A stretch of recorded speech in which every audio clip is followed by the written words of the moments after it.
Chapter 8. First Report of Dr. Watson. From this point onward, I will follow the course of events by transcribing my own letters to Mr. Sherlock Holmes, which lie before me on the table. One page is missing, but otherwise they are exactly as written and show my feelings and suspicions of the moment more accurately than my memory, clear as it is upon these tragic events, can possibly do. Baskerville Hall, October 13th.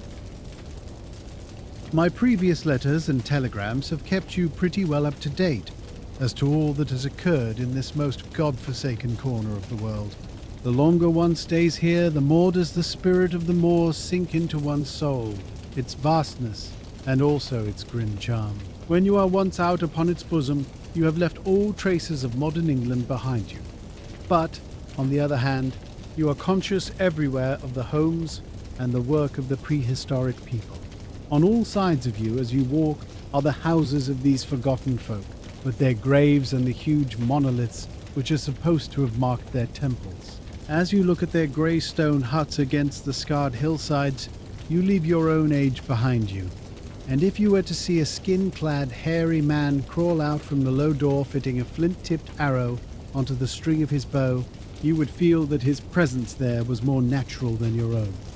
The strange thing is that they should have lived so thickly on what must always have been most unfruitful soil. I am no antiquarian, but I could imagine that they were some unwarlike and harried race, who were forced to accept that which none other would occupy. All this, however, is foreign to the mission on which you sent me, and will probably be very uninteresting to your severely practical mind.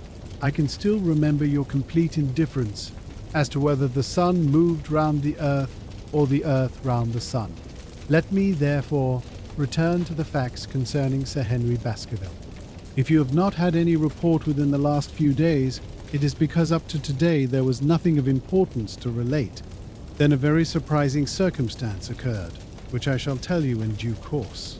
But, first of all, I must keep you in touch with some of the other factors in the situation. One of these, concerning which I have said little, is the escaped convict upon the moor.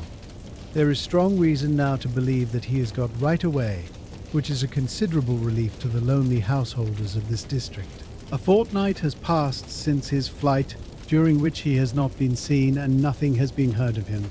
It is surely inconceivable that he could have held out upon the moor during all that time.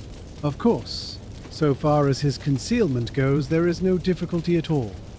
Any one of these stone huts would give him a hiding place. But there is nothing to eat unless he were to catch and slaughter one of the moor sheep. We think, therefore, that he is gone, and the outlying farmers sleep the better in consequence. We are 4 able-bodied men in this household, so that we could take good care of ourselves. But I confess that I have had uneasy moments when I have thought of the Stapletons. They live miles from any help. There are one maid, an old man-servant, the sister and the brother, the latter not a very strong man.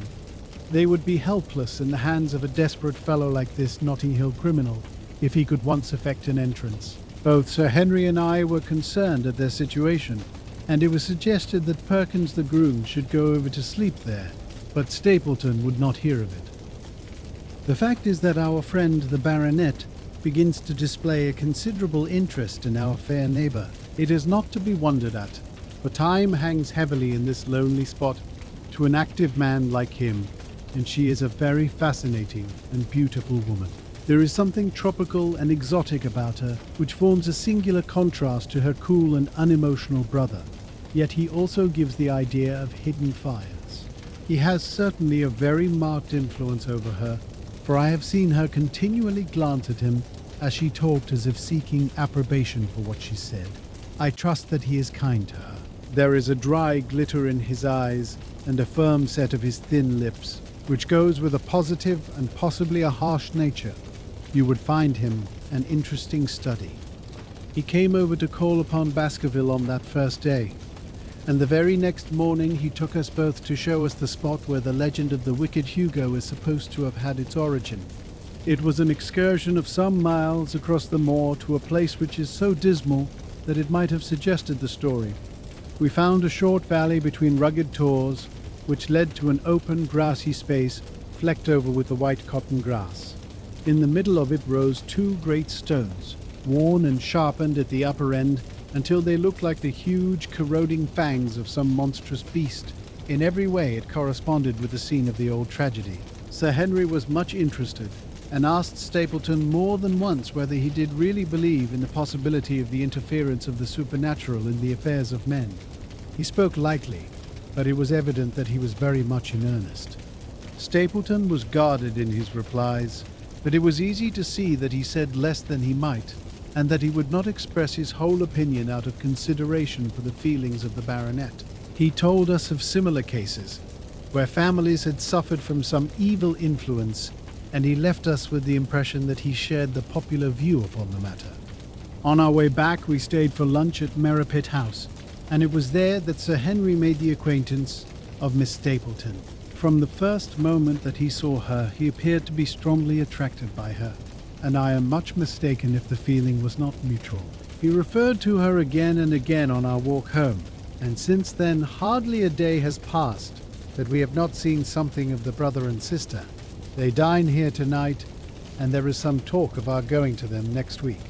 One would imagine that such a match would be very welcome to Stapleton, and yet I have more than once caught a look of the strongest disapprobation in his face when Sir Henry has been paying some attention to his sister. He is much attached to her, no doubt, and would lead a lonely life without her, but it would seem the height of selfishness if he were to stand in the way of her making so brilliant a marriage. Yet I am certain that he does not wish their intimacy to ripen into love, and I have several times observed that he has taken pains to prevent them from being tête-à-tête. By the way, your instructions to me never to allow Sir Henry to go out alone will become very much more onerous if a love affair were to be added to our other difficulties. My popularity would soon suffer if I were to carry out your orders to the letter. The other day, Thursday to be more exact, Dr. Mortimer lunched with us. He has been excavating a barrow at Long Down, and has got a prehistoric skull which fills him with great joy. Never was there such a single-minded enthusiast as he. The Stapletons came in afterwards, and the good doctor took us all to the yew alley at Sir Henry's request to show us exactly how everything occurred upon that fatal night. It is a long, dismal walk, the yew alley, between two high walls of clipped hedge with a narrow band of grass upon either side. At the far end is an old tumble-down summer-house. Halfway down is the moor gate, where the old gentleman left his cigar ash. It is a white wooden gate with a latch. Beyond it lies the wide moor. I remembered your theory of the affair and tried to picture all that had occurred. As the old man stood there, he saw something coming across the moor, something which terrified him, so that he lost his wits and ran until he died of sheer horror and exhaustion. There was the long, gloomy tunnel down which he fled, and from what? A sheepdog of the moor, or a spectral hound, black, silent, and monstrous? Was there a human agency in the matter? Did the pale, watchful Barrymore know more than he cared to say? It was all dim and vague, but always there is the dark shadow of crime behind it. One other neighbour I have met since I wrote last. This is Mr. Frankland, of Laughter Hall, who lives some 4 miles to the south of us. He is an elderly man, red-faced, white-haired, and choleric. His passion is for the British law, and he has spent a large fortune in litigation. He fights for the mere pleasure of fighting, and is equally ready to take up either side of a question, so that it is no wonder that he has found it a costly amusement. Sometimes he will shut up a right-of-way and defy the parish to make him open it. At others, he will with his own hands tear down some other man's gate and declare that a path has existed there from time immemorial, defying the owner to prosecute him for trespass. He is learned in old manorial and communal rights, and he applies his knowledge sometimes in favour of the villagers of Fernworthy and sometimes against them, so that he is periodically either carried in triumph down the village street or else burned in effigy, according to his latest exploit. He is said to have about 7 lawsuits upon his hands at present, which will probably swallow up the remainder of his fortune, and so draw his sting and leave him harmless for the future. Apart from the law, he seems a kindly, good-natured person, and I only mention him because you were particular that I should send some description of the people who surround us. He is curiously employed at present, for, being an amateur astronomer, he has an excellent telescope, with which he lies upon the roof of his own house and sweeps the moor all day in the hope of catching a glimpse of the escaped convict. If he would confine his energies to this, all would be well, but there are rumors that he intends to prosecute Dr. Mortimer for opening a grave without the consent of the next of kin, because he dug up the Neolithic skull in the barrow on Long Down. He helps to keep our lives from being monotonous and gives a little comic relief where it is badly needed. And now, having brought you up to date in the escaped convict, the Stapletons, Dr. Mortimer and Frankland of Laughter Hall, let me end on that which is most important, and tell you more about the Barrymores, and especially about the surprising development of last night. First of all, about the test telegram, which you sent from London in order to make sure that Barrymore was really here. I have already explained that the testimony of the postmaster shows that the test was worthless and that we have no proof, one way or the other. I told Sir Henry how the matter stood, and he at once, in his downright fashion, had Barrymore up and asked him whether he had received the telegram himself. Barrymore said that he had. "Did the boy deliver it into your own hands?" asked Sir Henry. Barrymore looked surprised and considered for a little time. "No," said he. "I was in the box room at the time and my wife brought it up to me." "Did you answer it yourself?" "No, I told my wife what to answer and she went down to write it." In the evening he recurred to the subject of his own accord. "I could not quite understand the object of your questions this morning, Sir Henry," said he. "I trust that they do not mean that I have done anything to forfeit your confidence?" Sir Henry had to assure him that it was not so, and pacify him by giving him a considerable part of his old wardrobe, the London outfit having now all arrived. "Mrs. Barrymore is of interest to me. She is a heavy, solid person, very limited, intensely respectable, and inclined to be puritanical. You could hardly conceive a less emotional subject. Yet I have told you how, on the first night here, I heard her sobbing bitterly, and since then I have more than once observed traces of tears upon her face. Some deep sorrow gnaws ever at her heart. Sometimes I wonder if she has a guilty memory which haunts her, and sometimes I suspect Barrymore of being a domestic tyrant. I have always felt that there was something singular and questionable in this man's character, but the adventure of last night brings all my suspicions to a head. And yet it may seem a small matter in itself. You are aware that I am not a very sound sleeper, and since I have been on guard in this house, my slumbers have been lighter than ever. Last night, about 2 a.m, I was aroused by a stealthy step passing my room. I rose, opened my door, and peeped out. A long black shadow was trailing down the corridor. It was thrown by a man who walked softly down the passage with a candle held in his hand. He was in shirt and trousers with no covering to his feet.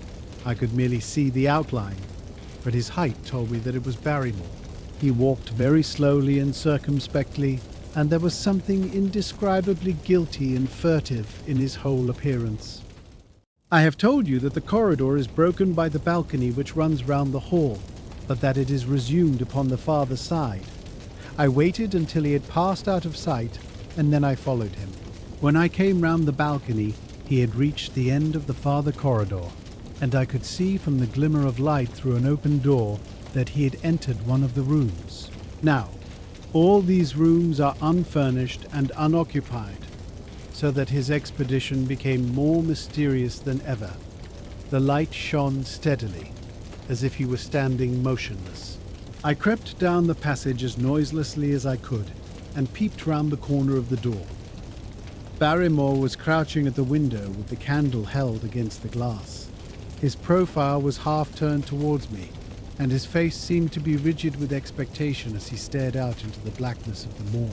For some minutes he stood watching intently. Then he gave a deep groan, and with an impatient gesture he put out the light. Instantly I made my way back to my room, and very shortly came the stealthy steps passing once more upon their return journey. Long afterwards, when I had fallen into a light sleep, I heard a key turn somewhere in a lock, but I could not tell whence the sound came.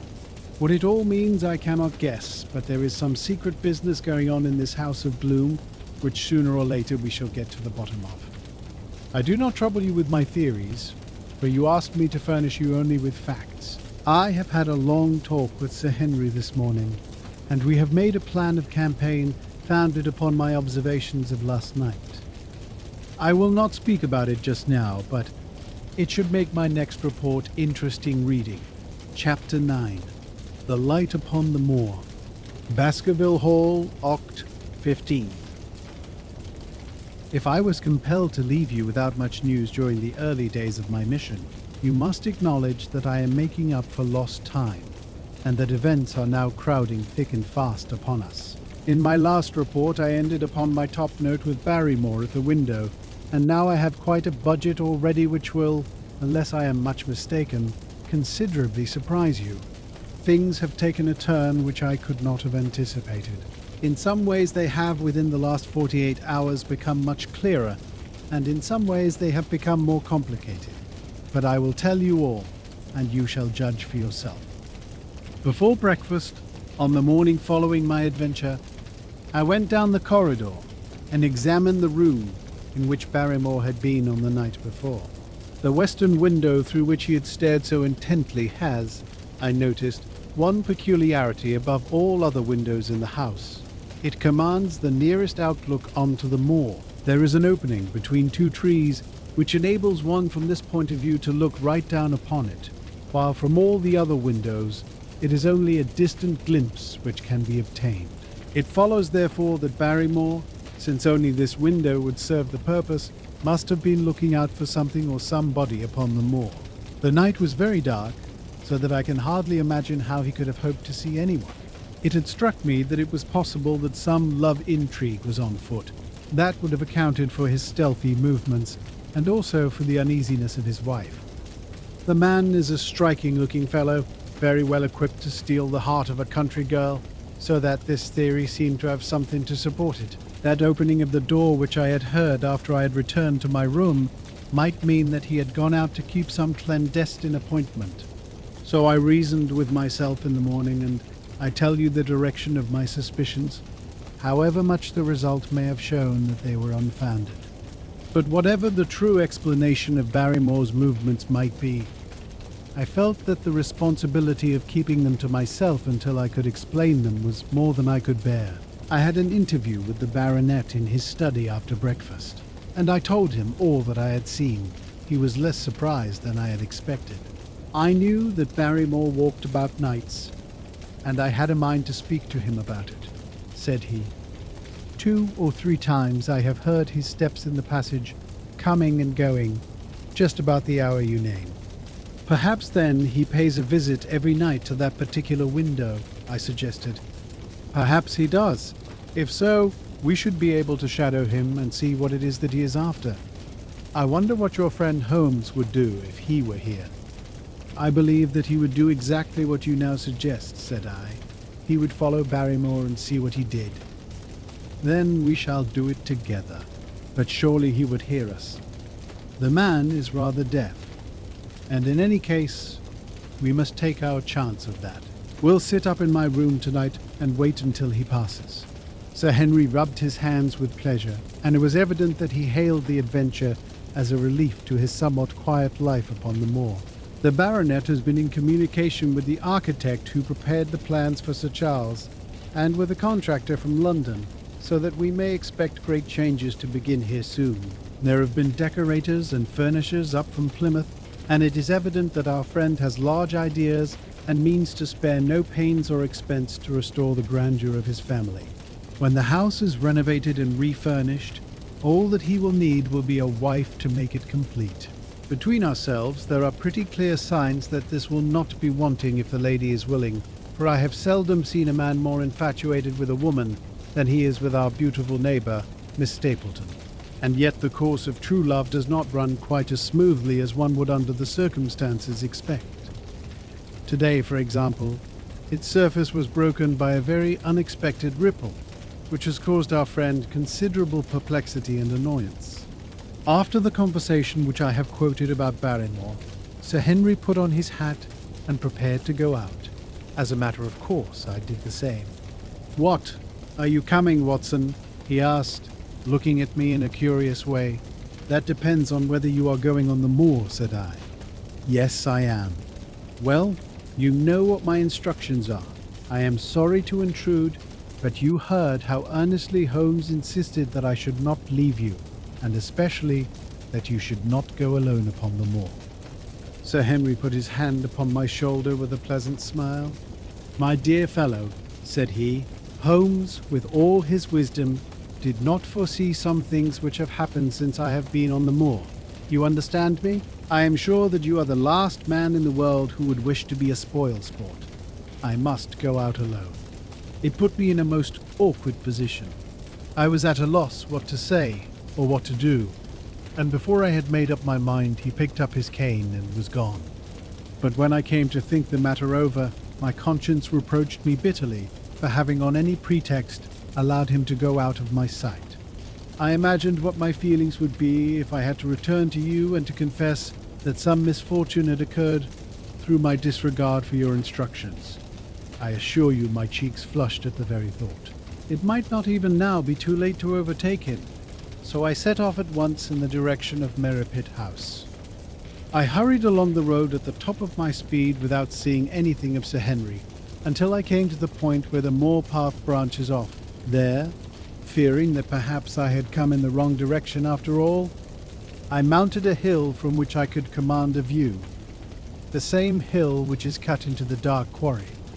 Thence I saw him at once. He was on the moor path about a quarter of a mile off, and a lady was by his side, who could only be Miss Stapleton. It was clear that there was already an understanding between them, and that they had met by appointment. They were walking slowly along in deep conversation, and I saw her making quick little movements of her hands, as if she were very earnest in what she was saying, while he listened intently, and once or twice shook his head in strong dissent. I stood among the rocks watching them, very much puzzled as to what I should do next. To follow them and break into their intimate conversation seemed to be an outrage, and yet my clear duty was never for an instant to let him out of my sight.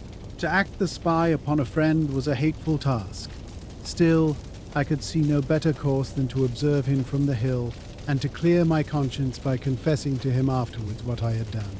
It is true that if any sudden danger had threatened him, I was too far away to be of use, and yet I am sure that you will agree with me that the position was very difficult, and that there was nothing more which I could do. Our friend, Sir Henry, and the lady had halted on the path and were standing deeply absorbed in their conversation, when I was suddenly aware that I was not the only witness of their interview. A wisp of green floating in the air caught my eye, and another glance showed me that it was carried on a stick by a man who was moving among the broken ground. It was Stapleton with his butterfly net. He was very much closer to the pair than I was, and he appeared to be moving in their direction. At this instant, Sir Henry suddenly drew Miss Stapleton to his side. His arm was round her, but it seemed to me that she was straining away from him with her face averted. He stooped his head to hers, and she raised one hand as if in protest. Next moment I saw them spring apart and turn hurriedly round.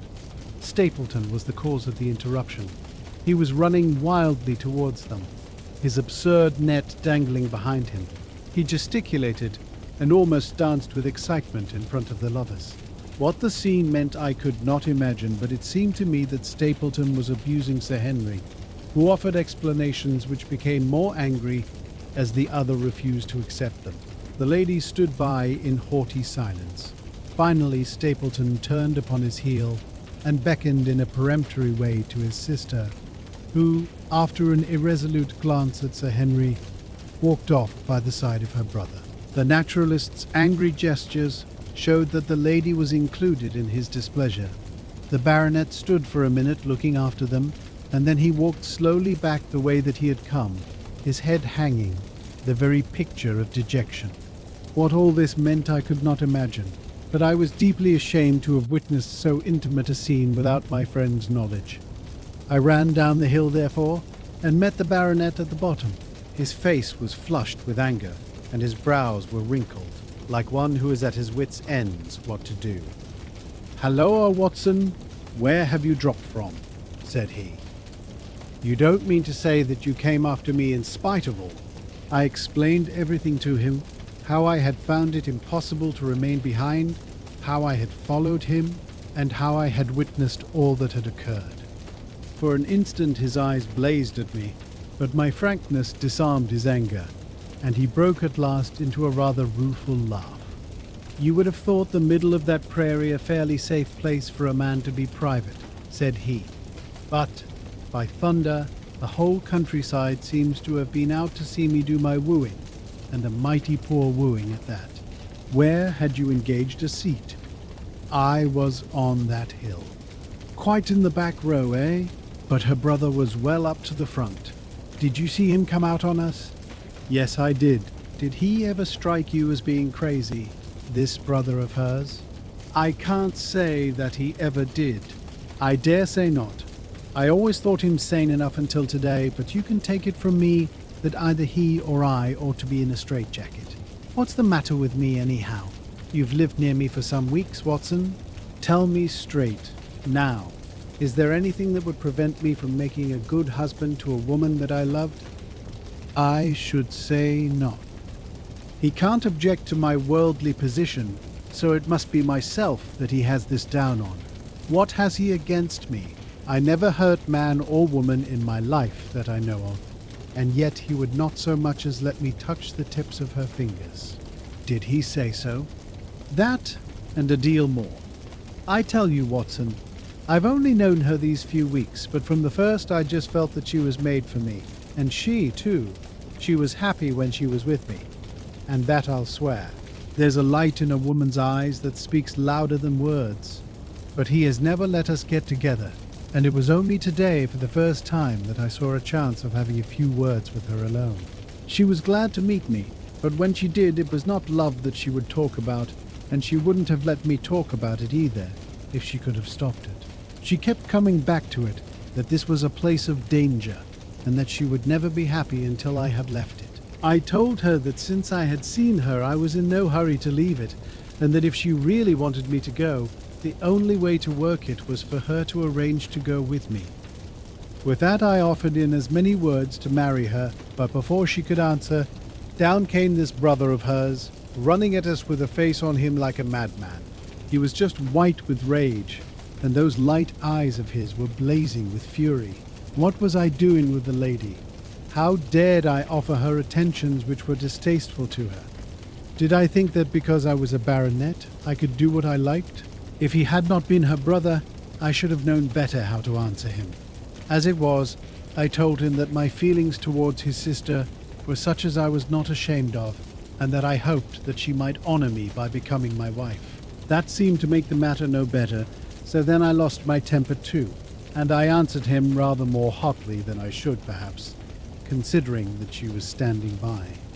So it ended by his going off with her, as you saw, and here am I as badly puzzled a man as any in this county.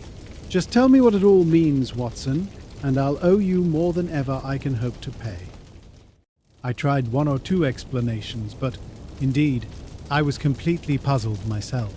Our friend's title, his fortune, his age, his character, and his appearance are all in his favor, and I know nothing against him unless it be this dark fate which runs in his family. That his advances should be rejected so brusquely, without any reference to the lady's own wishes, and that the lady should accept the situation without protest, is very amazing. However, our conjectures were set at rest by a visit from Stapleton himself that very afternoon. He had come to offer apologies for his rudeness of the morning, and after a long private interview with Sir Henry in his study, the upshot of their conversation was that the breach is quite healed, and that we are to dine at Merripit House next Friday as a sign of it. "I don't say now that he isn't a crazy man," said Sir Henry. "I can't forget the look in his eyes when he ran at me this morning, but I must allow that no man could make a more handsome apology than he has done. Did he give any explanation of his conduct? His sister is everything in his life, he says. That is natural enough, and I am glad that he should understand her value. They have always been together, and according to his account he has been a very lonely man with only her as a companion, so that the thought of losing her was really terrible to him.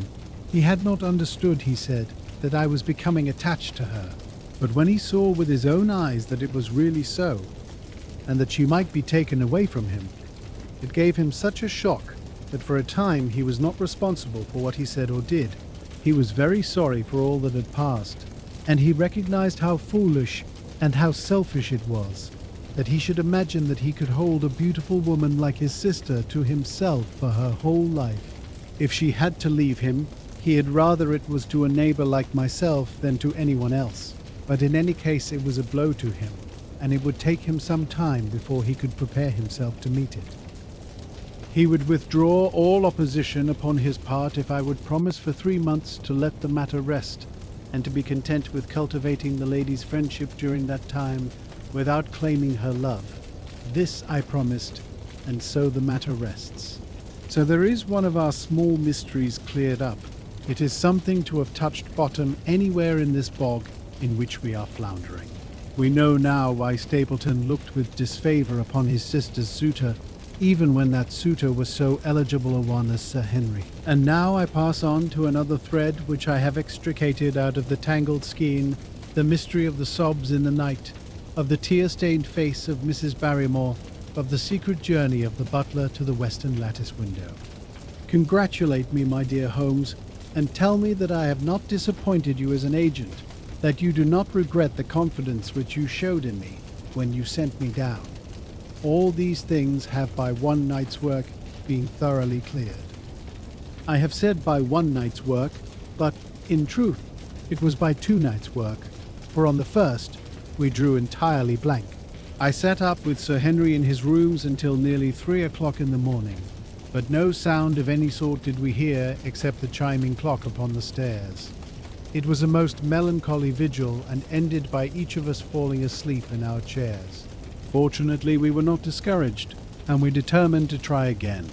The next night, we lowered the lamp and sat smoking cigarettes without making the least sound.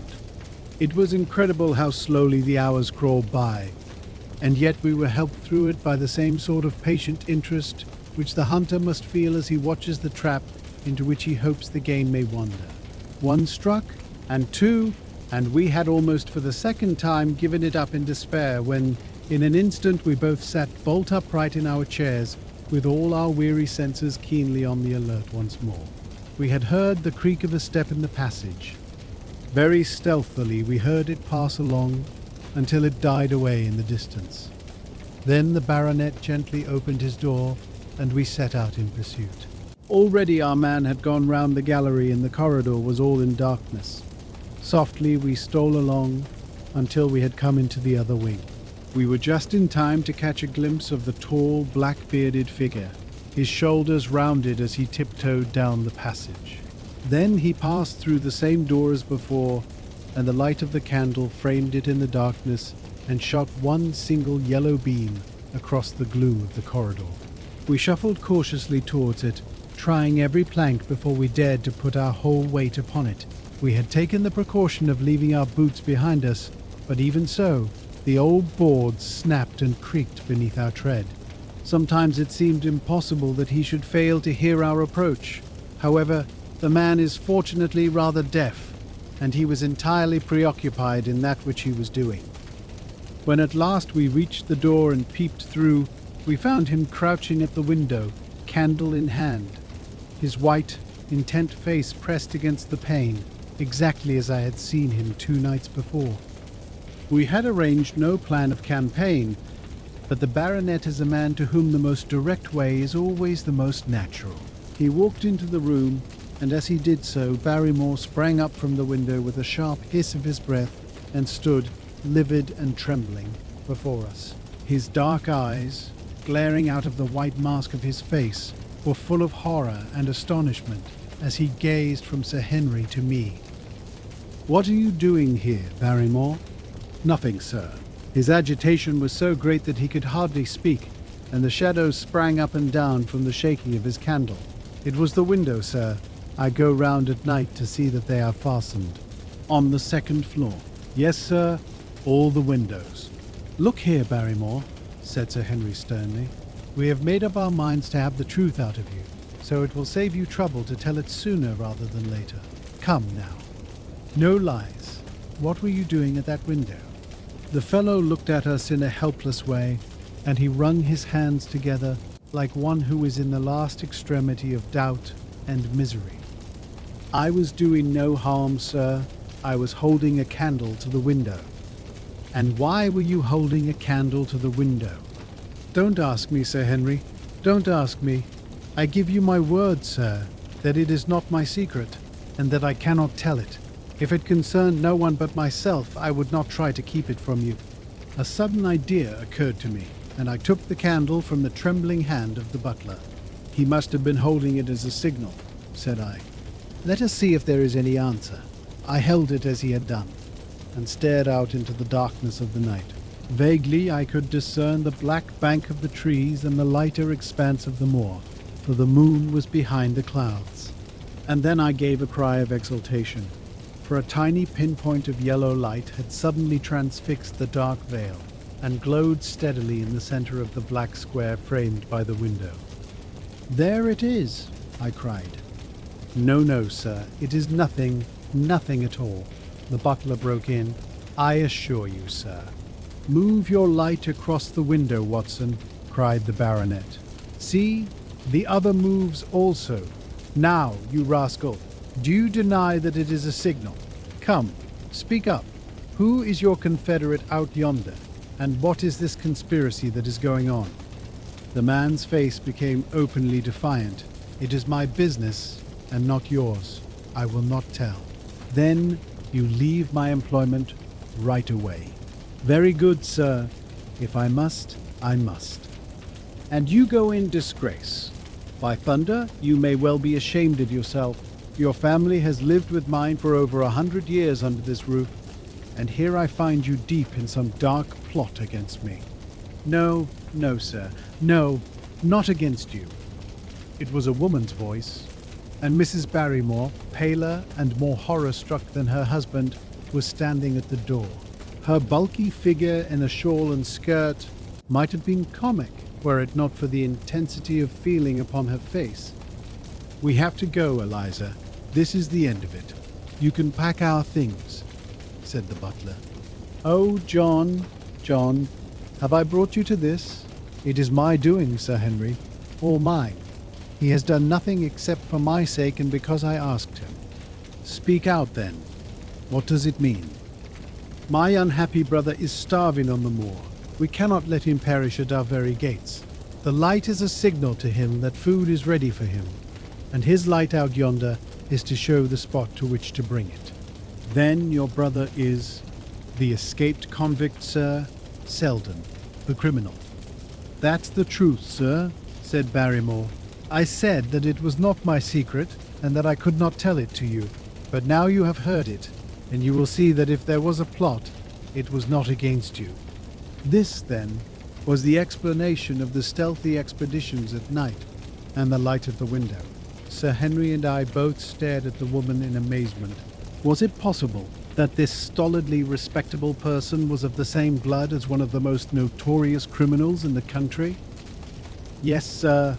My name was Selden, and he is my younger brother. We humoured him too much when he was a lad, and gave him his own way in everything, until he came to think that the world was made for his pleasure, and that he could do what he liked in it. Then, as he grew older, he met wicked companions, and the devil entered into him, until he broke my mother's heart, and dragged our name in the dirt.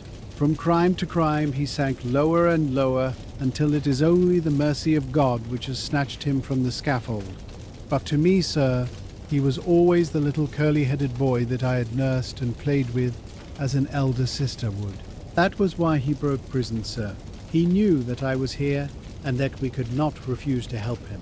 When he dragged himself here one night, weary and starving, but the warders hard at his heels. What could we do? We took him in and fed him and cared for him. Then you returned, sir, and my brother thought he would be safer on the moor than anywhere else, until the hue and cry was over, so he lay in hiding there. But every second night we made sure if he was still there by putting a light in the window, and if there was an answer, my husband took out some bread and meat to him. Every day we hoped that he was gone, but as long as he was there we could not desert him. That is the whole truth, as I am an honest Christian woman, and you will see that if there is blame in the matter, it does not lie with my husband, but with me, for whose sake he has done all that he has. The woman's words came with an intense earnestness which carried conviction with them. Is this true, Barrymore? Yes, Sir Henry, every word of it. Well, I cannot blame you for standing by your own wife. Forget what I have said.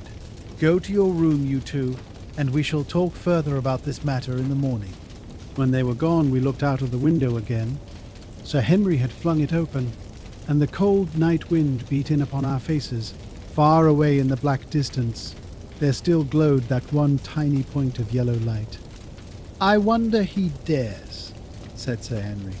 It may be so placed as to be only visible from here. Very likely. How far do you think it is? Out by the cleft tor, I think. Not more than a mile or two off. Hardly that. Well, it cannot be far if Barrymore had to carry out the food to it, and he is waiting, this villain, beside that candle. By thunder, Watson, I am going out to take that man. The same thought had crossed my own mind. It was not as if the Barrymores had taken us into their confidence. Their secret had been forced from them. The man was a danger to the community, an unmitigated scoundrel for whom there was neither pity nor excuse. We were only doing our duty in taking this chance of putting him back where he could do no harm. With his brutal and violent nature, others would have to pay the price if we held our hands. Any night, for example, our neighbors, the Stapletons, might be attacked by him, and it may have been the thought of this which made Sir Henry so keen upon the adventure. I will come, said I. Then get your revolver and put on your boots. The sooner we start the better, as the fellow may put out his light and be off. In 5 minutes we were outside the door, starting upon our expedition. We hurried through the dark shrubbery, amid the dull moaning of the autumn wind and the rustle of the falling leaves. The night air was heavy with the smell of damp and decay. Now and again the moon peeped out for an instant, but clouds were driving over the face of the sky, and just as we came out on the moor, a thin rain began to fall. The light still burned steadily in front. Are you armed? I asked. I have a hunting crop. We must close in on him rapidly, for he is said to be a desperate fellow. We shall take him by surprise and have him at our mercy before he can resist. I say, Watson, said the baronet, what would Holmes say to this? How about that hour of darkness in which the power of evil is exalted? As if in answer to his words, there rose suddenly out of the vast gloom of the moor that strange cry which I had already heard upon the borders of the great Grimpen Mire.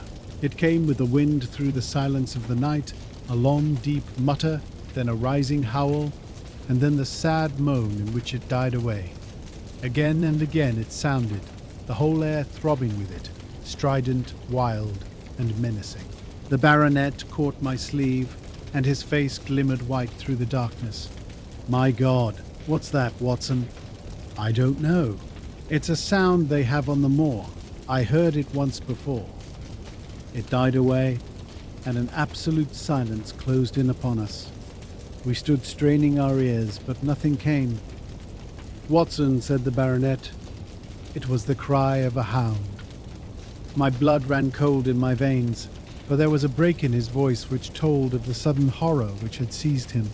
What do they call this sound? He asked. Who? The folk on the countryside.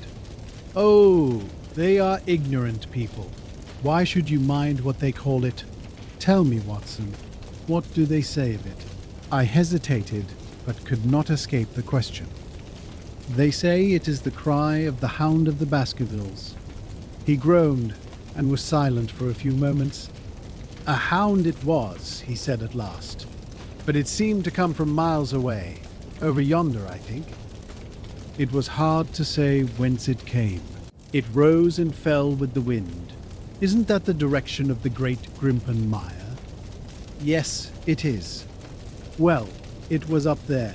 Come now, Watson, didn't you think yourself that it was the cry of a hound? I am not a child. You need not fear to speak the truth. Stapleton was with me when I heard it last. He said that it might be the calling of a strange bird. No, it was a hound. My God, can there be some truth in all these stories? Is it possible that I am really in danger from so dark a cause? You don't believe it, do you, Watson? No. And yet it was one thing to laugh about it in London, and it is another to stand out here in the darkness of the moor and to hear such a cry as that. And my uncle. There was the footprint of the hound beside him as he lay. It all fits together. I don't think that I am a coward, Watson, but that sound seemed to freeze my very blood. Feel my hand. It was as cold as a block of marble. You'll be all right tomorrow. I don't think I'll get that cry out of my head. What do you advise that we do now? Shall we turn back? No, by thunder. We have come out to get our man, and we will do it. We after the convict, and a hellhound, as likely as not, after us. Come on. We'll see it through if all the fiends of the pit were loose upon the moor. We stumbled slowly along in the darkness, with the black loom of the craggy hills around us, and the yellow speck of light burning steadily in front. There is nothing so deceptive as the distance of a light upon a pitch-dark night. And sometimes the glimmer seemed to be far away upon the horizon, and sometimes it might have been within a few yards of us. But at last we could see whence it came, and then we knew that we were indeed very close. A guttering candle was stuck in a crevice of the rocks which flanked it on each side so as to keep the wind from it, and also to prevent it from being visible, save in the direction of Baskerville Hall. A boulder of granite concealed our approach, and crouching behind it, we gazed over it at the signal light. It was strange to see this single candle burning there in the middle of the moor, with no sign of life near it, just the one straight yellow flame and the gleam of the rock on each side of it. "What shall we do now?" whispered Sir Henry. "Wait here. He must be near his light. Let us see if we can get a glimpse of him." The words were hardly out of my mouth when we both saw him. Over the rocks, in the crevice of which the candle burned, there was thrust out an evil yellow face, a terrible animal face, all seamed and scored with vile passions. Foul with mire, with a bristling beard, and hung with matted hair. It might well have belonged to one of those old savages who dwelt in the burrows on the hillsides. The light beneath him was reflected in his small, cunning eyes, which peered fiercely to right and left through the darkness, like a crafty and savage animal who has heard the steps of the hunters. Something had evidently aroused his suspicions. It may have been that Barrymore had some private signal which we had neglected to give, or the fellow may have had some other reason for thinking that all was not well, but I could read his fears upon his wicked face. Any instant he might dash out the light and vanish in the darkness. I sprang forward, therefore, and Sir Henry did the same. At the same moment, the convict screamed out a curse at us, and hurled a rock which splintered up against the boulder which had sheltered us. I caught one glimpse of his short, squat, strongly built figure as he sprang to his feet and turned to run. At the same moment, by a lucky chance, the moon broke through the clouds. We rushed over the brow of the hill, and there was our man running with great speed down the other side, springing over the stones in his way with the activity of a mountain goat.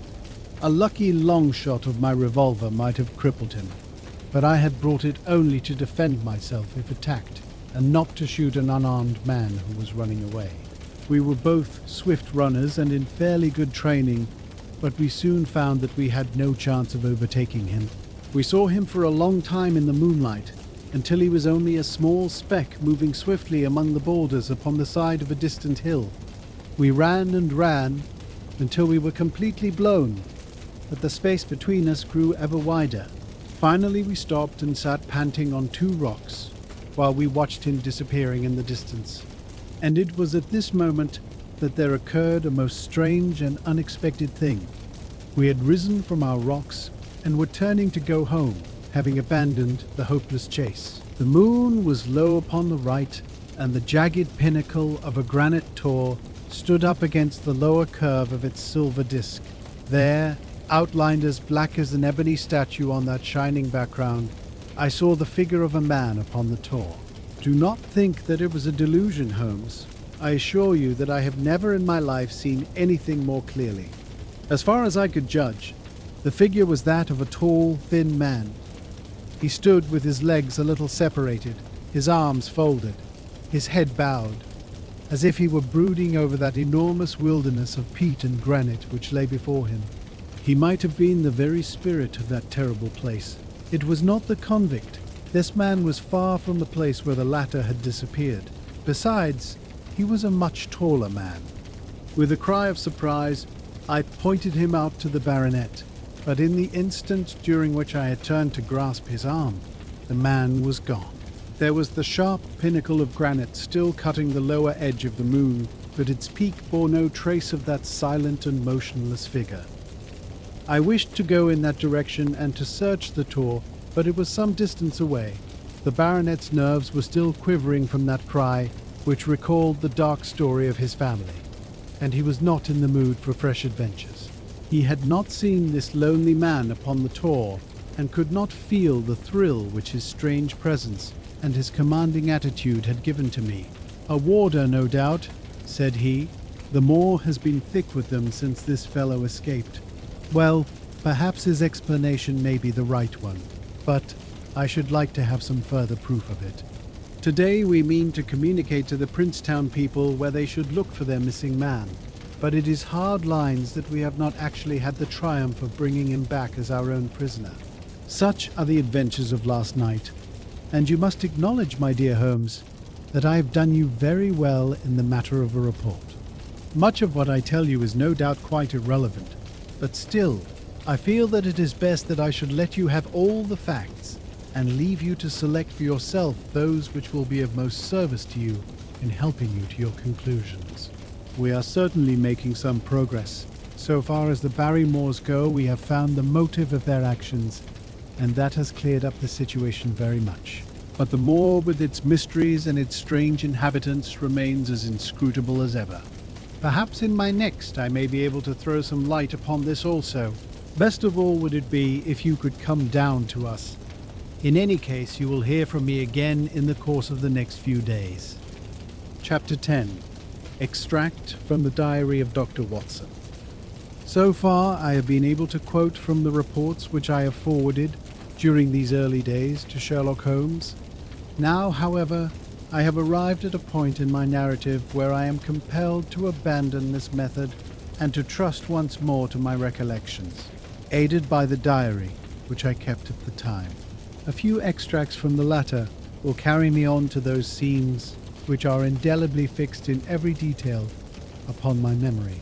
I proceed then from the morning which followed our abortive chase of the convict and our other strange experiences upon the moor. October 16th.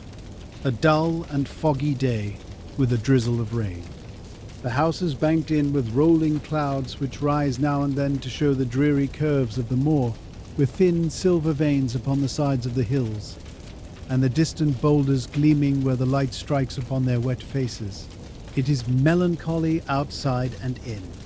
The baronet is in a black reaction after the excitements of the night. I am conscious myself of a weight at my heart and a feeling of impending danger, ever-present danger, which is the more terrible because I am unable to define it.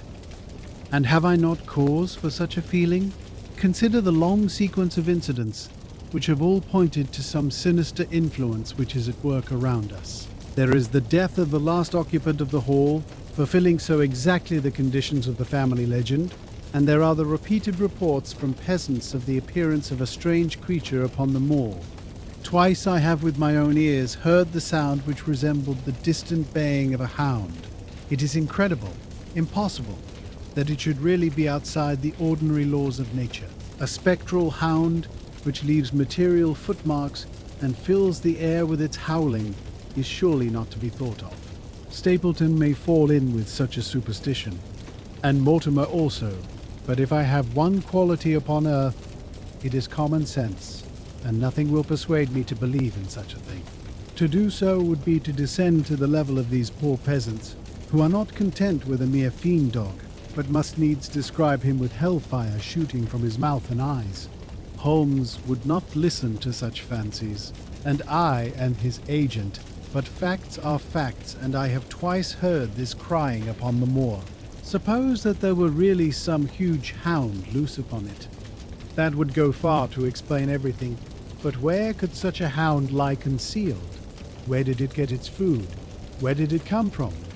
How was it that no one saw it by day? It must be confessed that the natural explanation offers almost as many difficulties as the other. And always, apart from the hound, there is the fact of the human agency in London, the man in the cab, and the letter which warned Sir Henry against the moor. This, at least, was real, but it might have been the work of a protecting friend as easily as of an enemy. Where is that friend or enemy now? Has he remained in London, or has he followed us down here? Could he be the stranger whom I saw upon the tor? It is true that I have had only the one glance at him, and yet there are some things to which I am ready to swear. He is no one whom I have seen down here, and I have now met all the neighbours. The figure was far taller than that of Stapleton, far thinner than that of Frankland.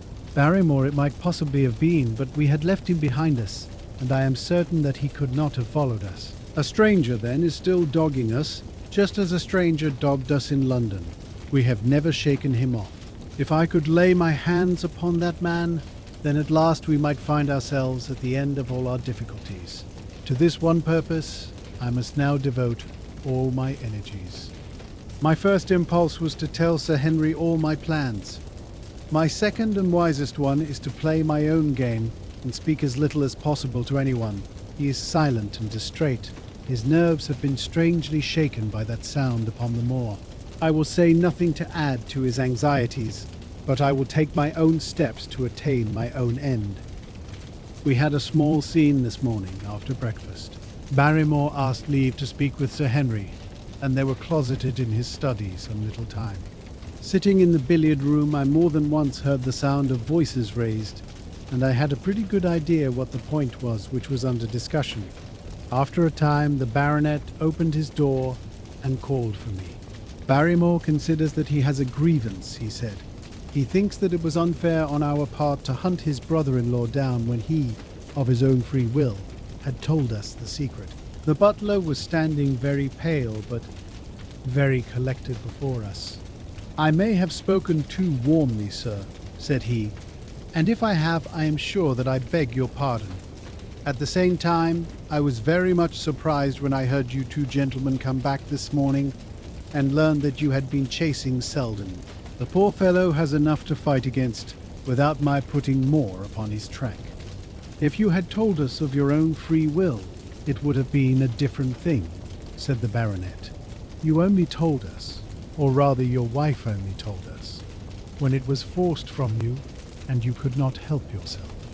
I didn't think you would have taken advantage of it, Sir Henry. Indeed, I didn't. The man is a public danger. There are lonely houses scattered over the moor, and he is a fellow who would stick at nothing. You only want to get a glimpse of his face to see that. Look at Mr. Stapleton's house, for example, with no one but himself to defend it. There's no safety for anyone until he is under lock and key. He'll break into no house, sir. I give you my solemn word upon that. But he will never trouble anyone in this country again. I assure you, Sir Henry, that in a very few days the necessary arrangements will have been made, and he will be on his way to South America. For God's sake, sir, I beg of you not to let the police know that he is still on the moor. They have given up the chase there, and he can lie quiet until the ship is ready for him.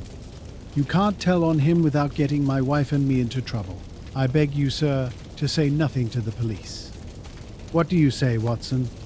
I shrugged my shoulders. If he was safely out of the country, it would relieve the taxpayer of a burden. But how about the chance of his holding someone up before he goes? He would not do anything so mad, sir. We have provided him with all that he can want. To commit a crime would be to show where he was hiding. That is true, said Sir Henry. Well, Barrymore, God bless you, sir, and thank you from my heart. It would have killed my poor wife had he been taken again. I guess we are aiding and abetting a felony, Watson? But, after what we have heard, I don't feel as if I could give the man up, so there is an end of it. All right, Barrymore, you can go. With a few broken words of gratitude, the man turned, but he hesitated, and then came back. You've been so kind to us, sir, that I should like to do the best I can for you in return. I know something, Sir Henry, and perhaps I should have said it before, but it was long after the inquest that I found it out. I've never breathed a word about it yet to mortal man. It's about poor Sir Charles's death. The baronet and I were both upon our feet. Do you know how he died? No, sir, I don't know that. What then? I know why he was at the gate at that hour. It was to meet a woman. To meet a woman. He? Yes, sir. And the woman's name? I can't give you the name, sir, but I can give you the initials. Her initials were L.L. How do you know this, Barrymore? Well, Sir Henry, your uncle had a letter that morning. He had usually a great many letters, for he was a public man and well known for his kind heart, so that everyone who was in trouble was glad to turn to him. But that morning, as it chanced, there was only this one letter, so I took the more notice of it. It was from Coombe Tracy, and it was addressed in a woman's hand. Well? Well, sir, I thought no more of the matter, and never would have done had it not been for my wife. Only a few weeks ago she was cleaning out Sir Charles's study. It had never been touched since his death, and she found the ashes of a burned letter in the back of the grate. The greater part of it was charred to pieces, but one little slip, the end of a page, hung together, and the writing could still be read, though it was grey on a black ground. It seemed to us to be a postscript at the end of the letter, and it said, "Please, please, as you are a gentleman, burn this letter and be at the gate by 10 o'clock. Beneath it were signed the initials L.L. Have you got that slip? No, sir. It crumbled all to bits after we moved it. Had Sir Charles received any other letters in the same writing? Well, sir, I took no particular notice of his letters. I should not have noticed this one, only it happened to come alone. And you have no idea who L.L. is? No, sir, no more than you have. But I expect if we could lay our hands upon that lady, we should know more about Sir Charles's death. I cannot understand, Barrymore, how you came to conceal this important information. Well, sir, it was immediately after that our own trouble came to us. And then again, sir, we were both of us very fond of Sir Charles, as we well might be considering all that he has done for us. To rake this up couldn't help our poor master, and it's well to go carefully when there's a lady in the case. Even the best of us. You thought it might injure his reputation.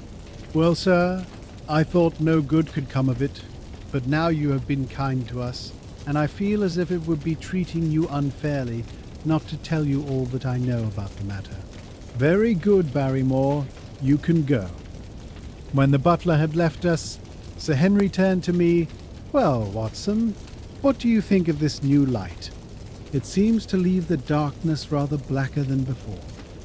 So I think, but if we can only trace L.L., it should clear up the whole business. We have gained that much. We know that there is someone who has the facts, if we can only find her. What do you think we should do? Let Holmes know all about it at once. It will give him the clue for which he has been seeking. I am much mistaken if it does not bring him down. I went at once to my room and drew up my report of the morning's conversation for Holmes. It was evident to me that he had been very busy of late, for the notes which I had from Baker Street were few and short, with no comments upon the information which I had supplied and hardly any reference to my mission.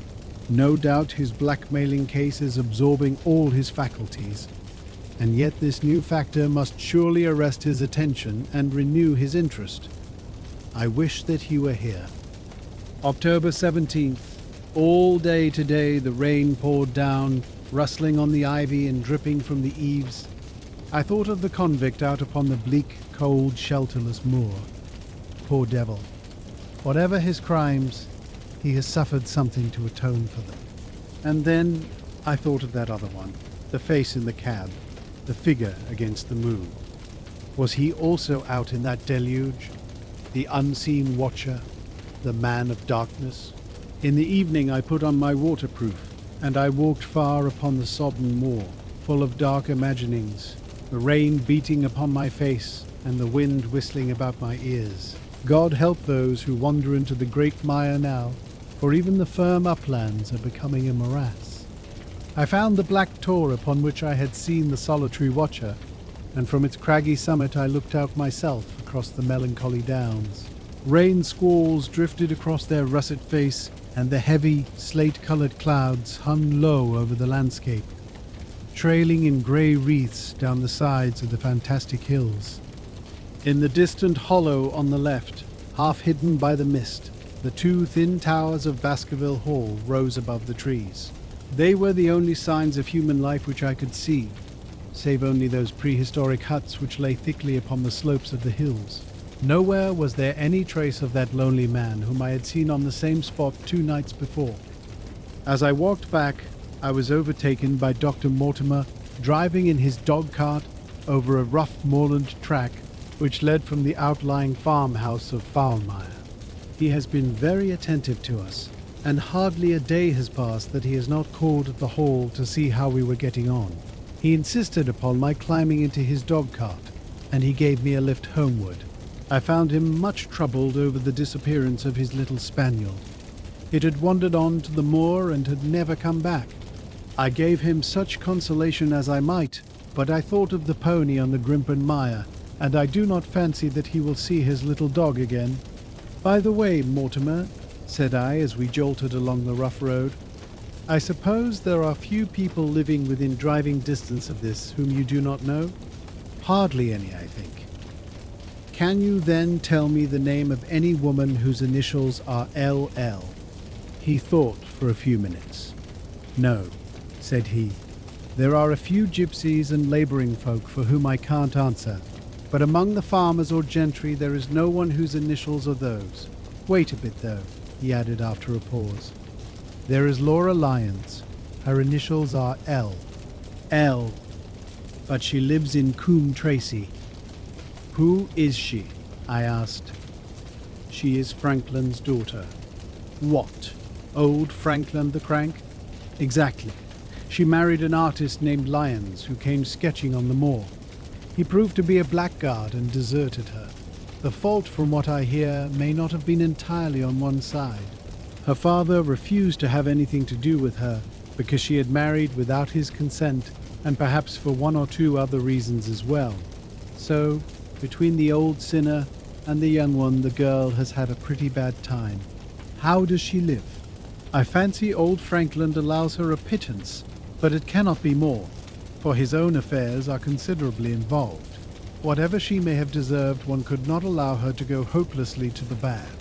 Her story got about, and several of the people here did something to enable her to earn an honest living. Stapleton did for one, and Sir Charles for another. I gave a trifle myself. It was to set her up in a typewriting business. He wanted to know the object of my inquiries, but I managed to satisfy his curiosity without telling him too much, for there is no reason why we should take anyone into our confidence. Tomorrow morning I shall find my way to Coombe Tracy, and if I can see this Mrs. Laura Lyons, of equivocal reputation, a long step will have been made towards clearing one incident in this chain of mysteries.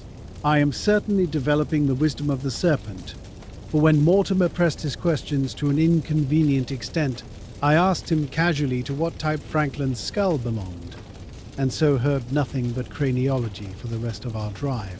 I have not lived for years with Sherlock Holmes for nothing.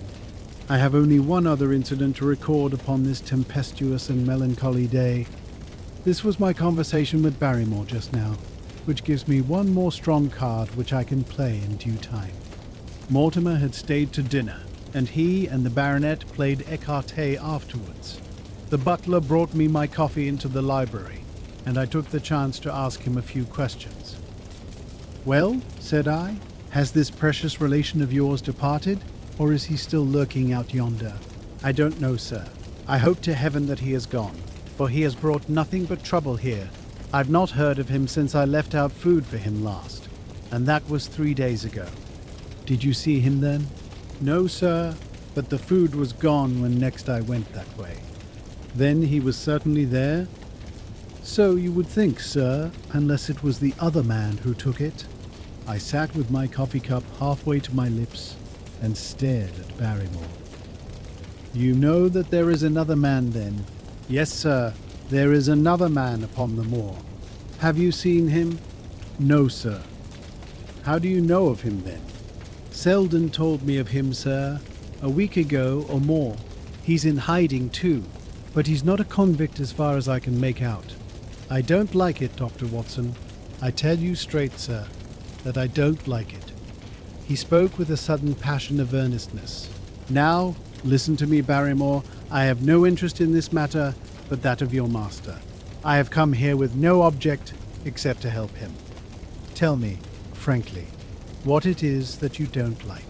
Barrymore hesitated for a moment, as if he regretted his outburst or found it difficult to express his own feelings in words.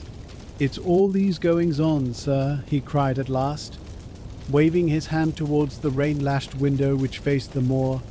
"There's foul play somewhere, and there's black villainy brewing. To that I'll swear.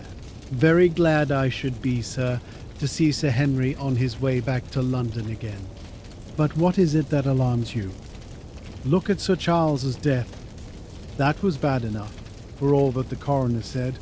Look at the noises on the moor at night. There's not a man would cross it after sundown if he was paid for it. Look at this stranger hiding out yonder, and watching and waiting. What's he waiting for? What does it mean? It means no good to anyone of the name of Baskerville, and very glad I shall be to be quit of it all on the day that Sir Henry's new servants are ready to take over the hall." "But about this stranger," said I. "Can you tell me anything about him? What did Selden say? Did he find out where he hid, or what he was doing?" "He saw him once or twice, but he is a deep one and gives nothing away. At first he thought that he was the police, but soon he found that he had some lay of his own. A kind of gentleman he was, as far as he could see, but what he was doing he could not make out." "And where did he say that he lived?" "Among the old houses on the hillside, the stone huts where the old folk used to live." "But how about his food?" "Selden found out that he has got a lad who works for him and brings all he needs. I dare say he goes to Coombe Tracy for what he wants." "Very good, Barrymore. We may talk further of this some other time." When the butler had gone, I walked over to the black window, and I looked through a blurred pane at the driving clouds and at the tossing outline of the wind-swept trees. It is a wild night indoors, and what must it be in a stone hut upon the moor? What passion of hatred can it be which leads a man to lurk in such a place at such a time? And what deep and earnest purpose can he have which calls for such a trial? There, in that hut upon the moor, seems to lie the very centre of that problem which has vexed me so sorely. I swear that another day shall not have passed before I have done all that man can do to reach the heart of the mystery. Chapter 11. The Man on the Tor. The extract from my private diary, which forms the last chapter, has brought my narrative up to the 18th of October, a time when these strange events began to move swiftly towards their terrible conclusion. The incidents of the next few days are indelibly graven upon my recollection, and I can tell them without reference to the notes made at the time. I start them from the day which succeeded that upon which I had established two facts of great importance. The one that Mrs. Laura Lyons, of Coombe Tracy, had written to Sir Charles Baskerville, and made an appointment with him at the very place and hour that he met his death. The other that the lurking man upon the moor was to be found among the stone huts upon the hillside. With these two facts in my possession, I felt that either my intelligence or my courage must be deficient if I could not throw some further light upon these dark places. I had no opportunity to tell the baronet what I had learned about Mrs. Lyons upon the evening before, for Dr. Mortimer remained with him at cards until it was very late. At breakfast, however, I informed him about my discovery and asked him whether he would care to accompany me to Coombe Tracey. At first he was very eager to come, but on second thoughts it seemed to both of us that if I went alone the results might be better. The more formal we made the visit, the less information we might obtain. I left Sir Henry behind, therefore not without some prickings of conscience, and drove off upon my new quest. When I reached Coombe Tracey, I told Perkins to put up the horses, and I made inquiries for the lady whom I had come to interrogate. I had no difficulty in finding her rooms, which were central and well appointed. A maid showed me in without ceremony, and as I entered the sitting room, a lady, who was sitting before a Remington typewriter, sprang up with a pleasant smile of welcome. Her face fell, however, when she saw that I was a stranger, and she sat down again and asked me the object of my visit. The first impression left by Mrs. Lyons was one of extreme beauty.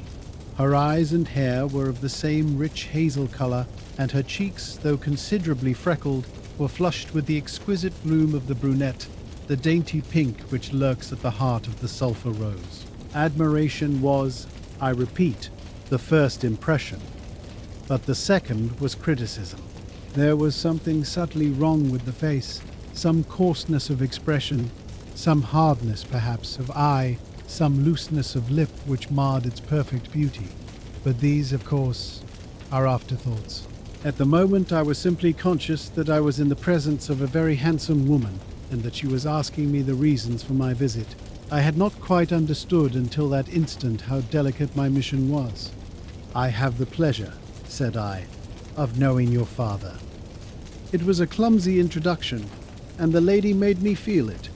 "There is nothing in common between my father and me," she said. "I owe him nothing, and his friends are not mine. If it were not for the late Sir Charles Baskerville and some other kind hearts, I might have starved for all that my father cared. It was about the late Sir Charles Baskerville that I have come here to see you." The freckles started out on the lady's face. "What can I tell you about him?" she asked, and her fingers played nervously over the stops of her typewriter. "You knew him, did you not?" "I have already said that I owe a great deal to his kindness. If I am able to support myself, it is largely due to the interest which he took in my unhappy situation."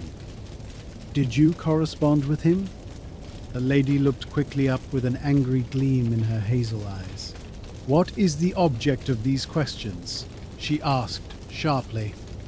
"The object is to avoid a public scandal.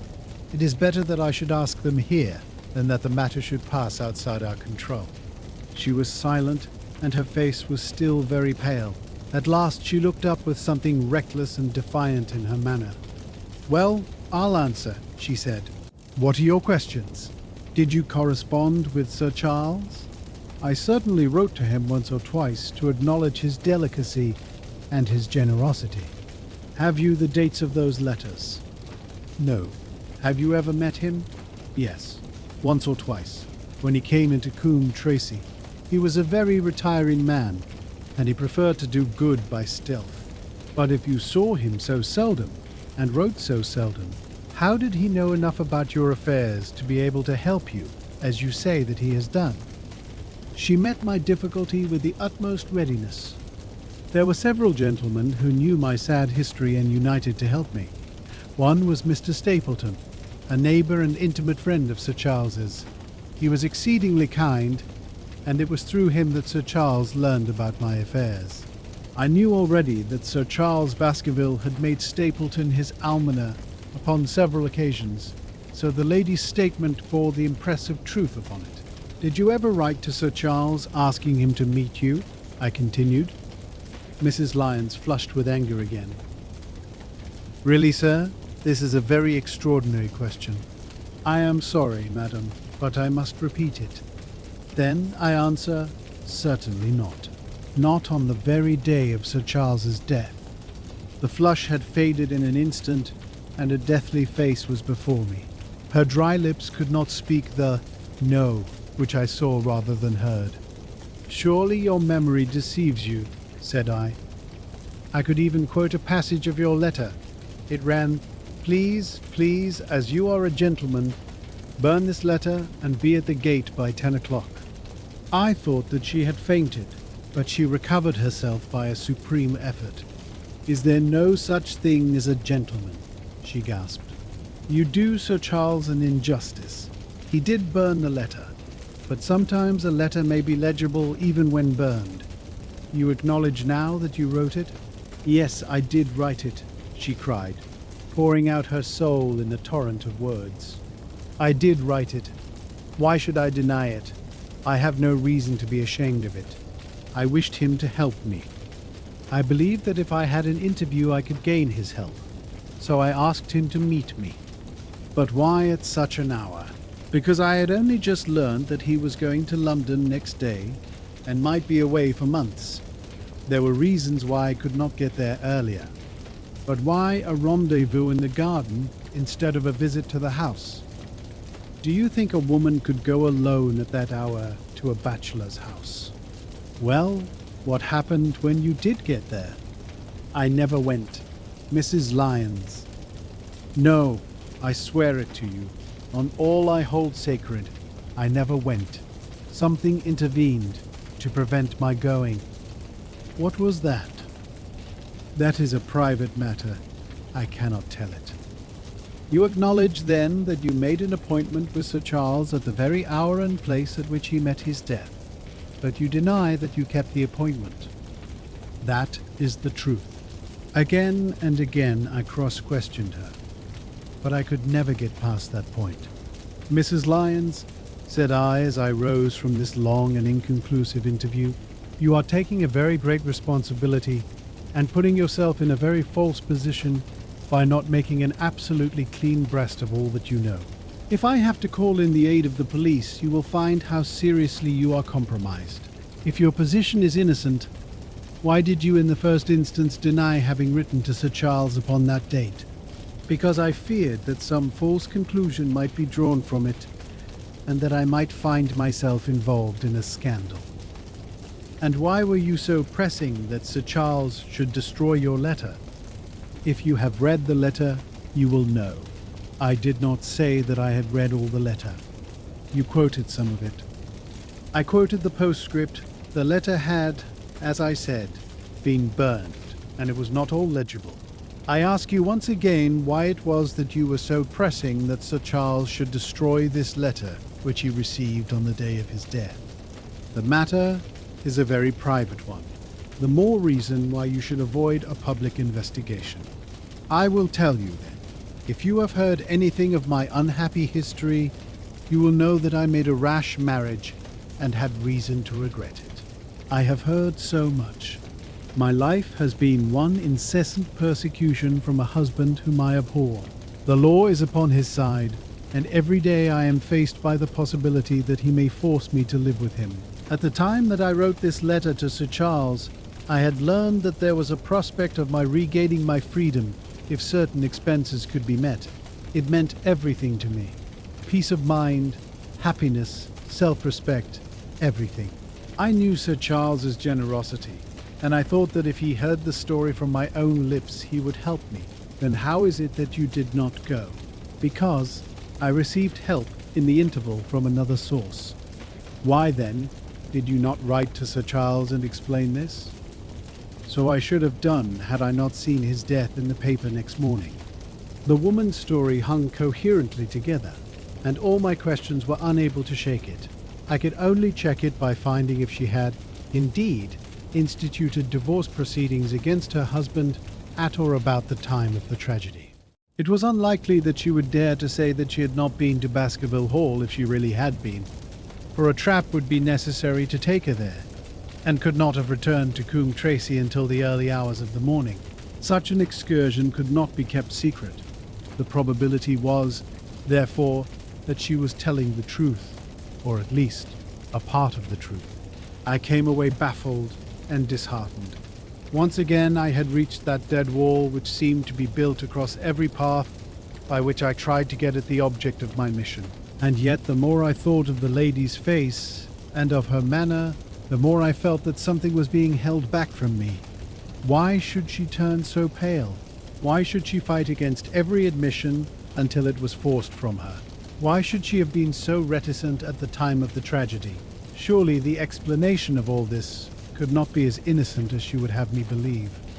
For the moment I could proceed no farther in that direction, but must turn back to that other clue, which was to be sought for among the stone huts upon the moor. And that was a most vague direction. I realized it as I drove back and noted how hill after hill showed traces of the ancient people. Barrymore's only indication had been that the stranger lived in one of these abandoned huts, and many hundreds of them are scattered throughout the length and breadth of the moor. But I had my own experience for a guide, since it had shown me the man himself standing upon the summit of the Black Tor. That, then, should be the center of my search.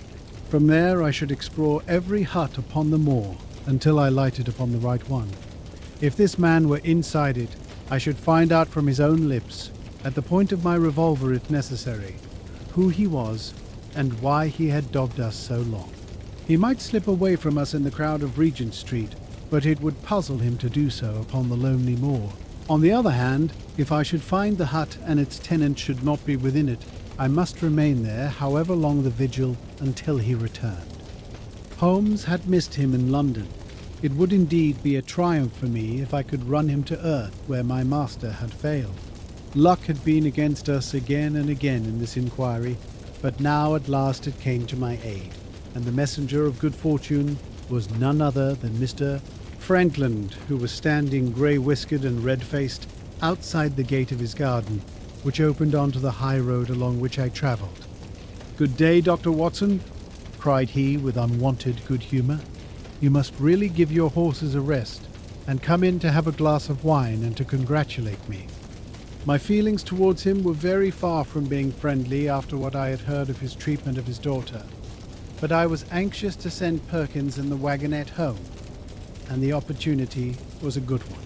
I alighted and sent a message to Sir Henry that I should walk over in time for dinner. Then I followed Frankland into his dining room. "It is a great day for me, sir, one of the red-letter days of my life," he cried with many chuckles. "I have brought off a double event. I mean to teach them in these parts that law is law, and that there is a man here who does not fear to invoke it. I have established a right-of-way through the centre of Old Middleton's Park, slap across it, sir, within 100 yards of his own front door. What do you think of that? We'll teach these magnates that they cannot ride roughshod over the rights of the commoners, confound them. And I've closed the wood where the Fernworthy folk used to picnic. These infernal people seem to think that there are no rights of property, and that they can swarm where they like with their papers and their bottles. Both cases decided, Dr. Watson, and both in my favour. I haven't had such a day since I had Sir John Morland for trespass because he shot in his own warren. How on earth did you do that? Look it up in the books, sir. It will repay reading. Frankland v. Morland, Court of Queen's Bench. It cost me £200, but I got my verdict. Did it do you any good? None, sir, none. I am proud to say that I had no interest in the matter. I act entirely from a sense of public duty. I have no doubt, for example, that the Fernworthy people will burn me in effigy tonight.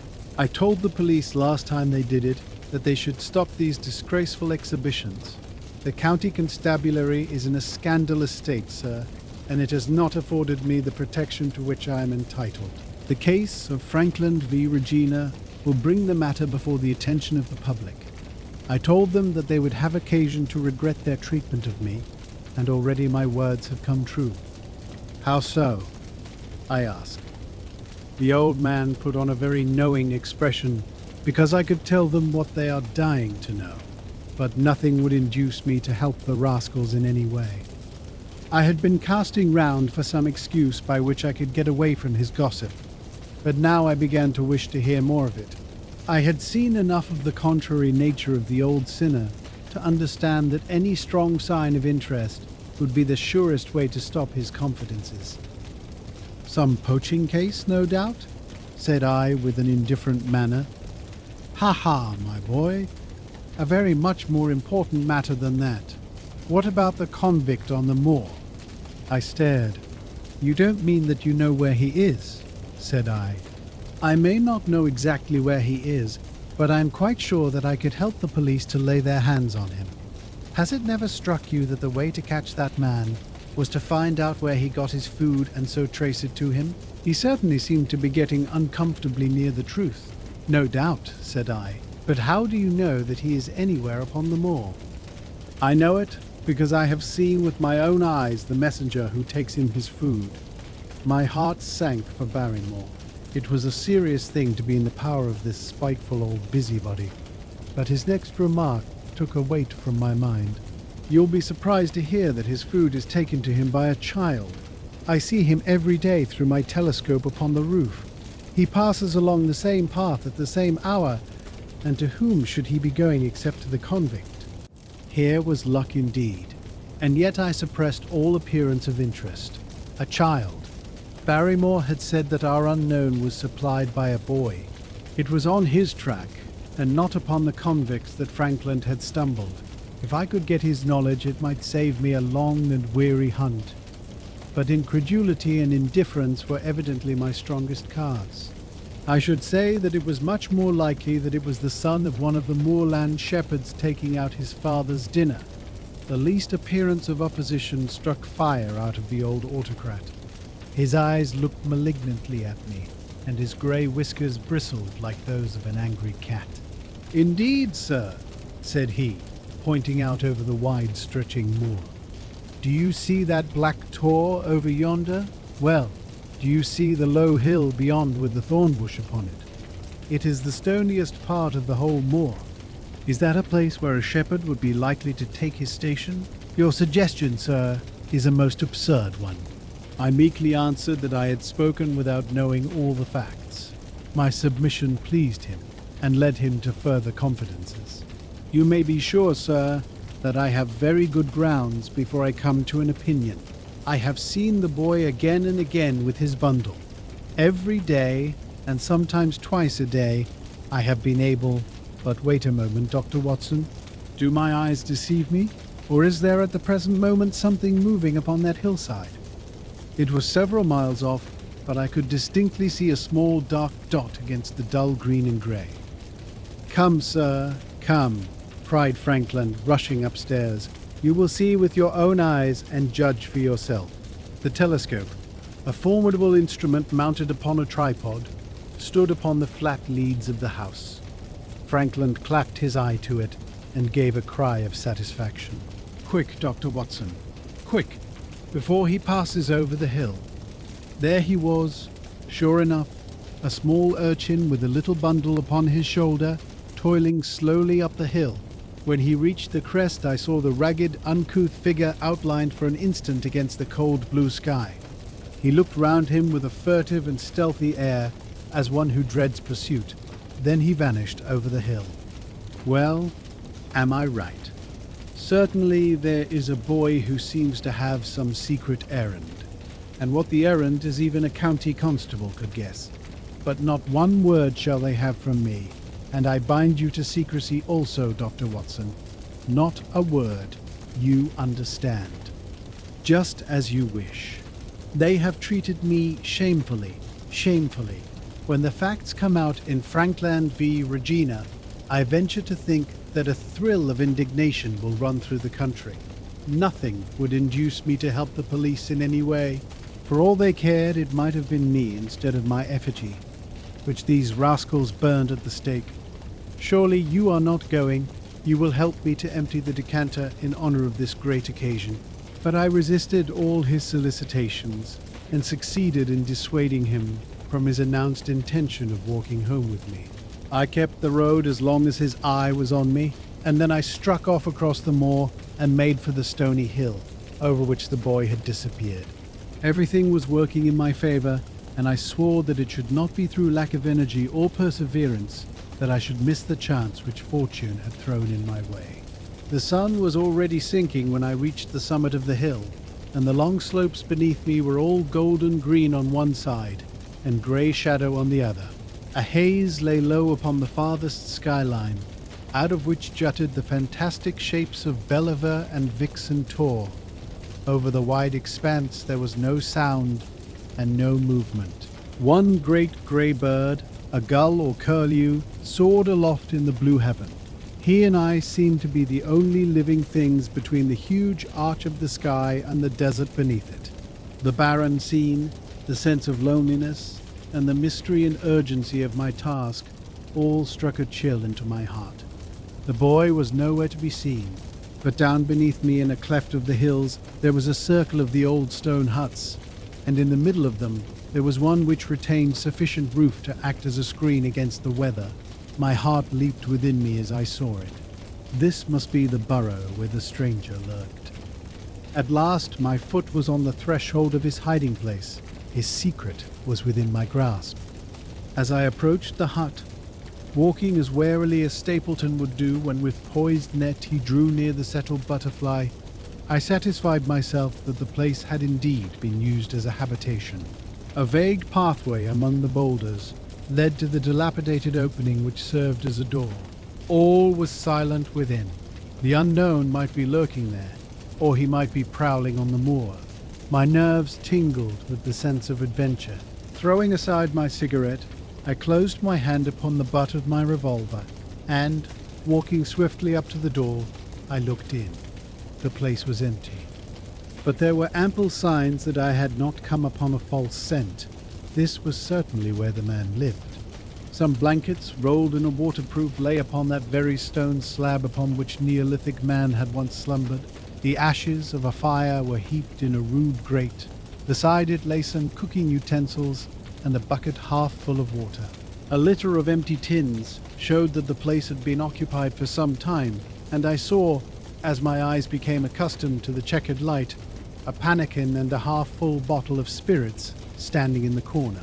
In the middle of the hut a flat stone served the purpose of a table, and upon this stood a small cloth bundle, the same, no doubt, which I had seen through the telescope upon the shoulder of the boy.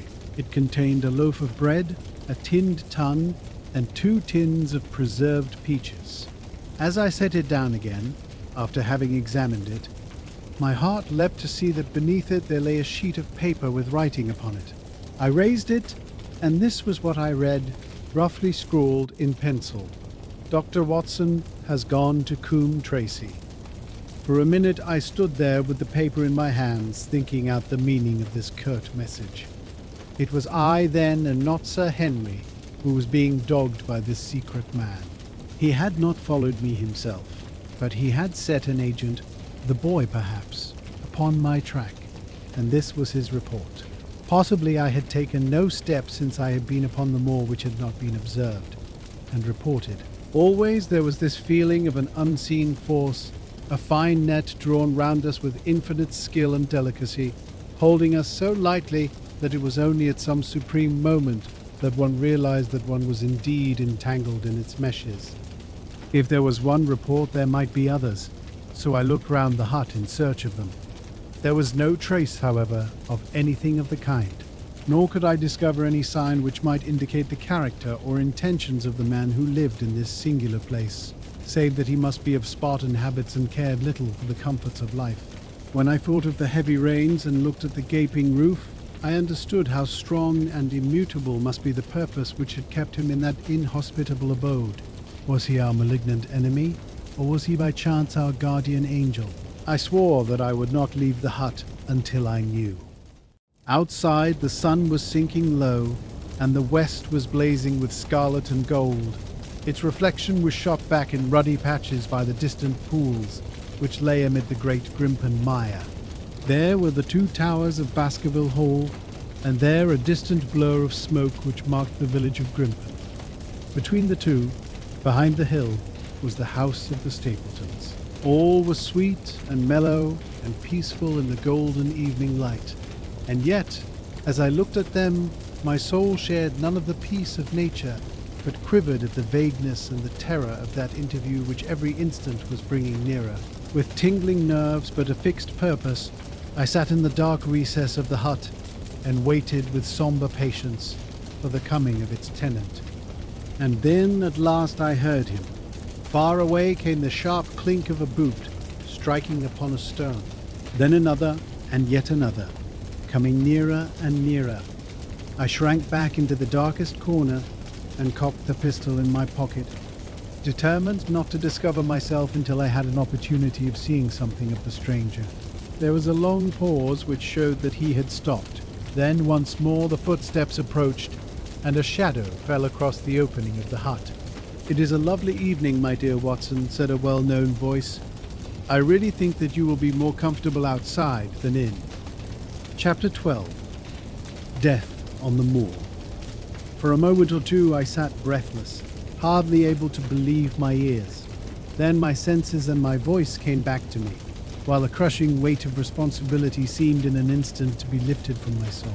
That cold, incisive, ironical voice could belong to but one man in all the world. "Holmes!" I cried. "Holmes!" "Come out," said he, "and please be careful with the revolver." I stooped under the rude lintel, and there he sat upon a stone outside, his grey eyes dancing with amusement as they fell upon my astonished features. He was thin and worn, but clear and alert, his keen face bronzed by the sun and roughened by the wind. In his tweed suit and cloth cap he looked like any other tourist upon the moor, and he had contrived, with that cat-like love of personal cleanliness which was one of his characteristics, that his chin should be as smooth and his linen as perfect as if he were in Baker Street. "I never was more glad to see anyone in my life," said I, as I wrung him by the hand. "Or more astonished, eh? Well, I must confess to it. The surprise was not all on one side, I assure you. I had no idea that you had found my occasional retreat, still less that you were inside it, until I was within 20 paces of the door." "My footprint, I presume?" "No, Watson. I fear that I could not undertake to recognize your footprint amid all the footprints of the world. If you seriously desire to deceive me, you must change your tobacconist, for when I see the stub of a cigarette marked Bradley, Oxford Street, I know that my friend Watson is in the neighborhood. You will see it there beside the path. You threw it down, no doubt, at that supreme moment when you charged into the empty hut." "Exactly. I thought as much, and knowing your admirable tenacity, I was convinced that you were sitting in ambush, a weapon within reach, waiting for the tenant to return. So you actually thought that I was the criminal. I did not know who you were, but I was determined to find out." "Excellent, Watson. And how did you localize me? You saw me, perhaps, on the night of the convict hunt, when I was so imprudent as to allow the moon to rise behind me." "Yes, I saw you then." "And have no doubt searched all the huts until you came to this one?" "No.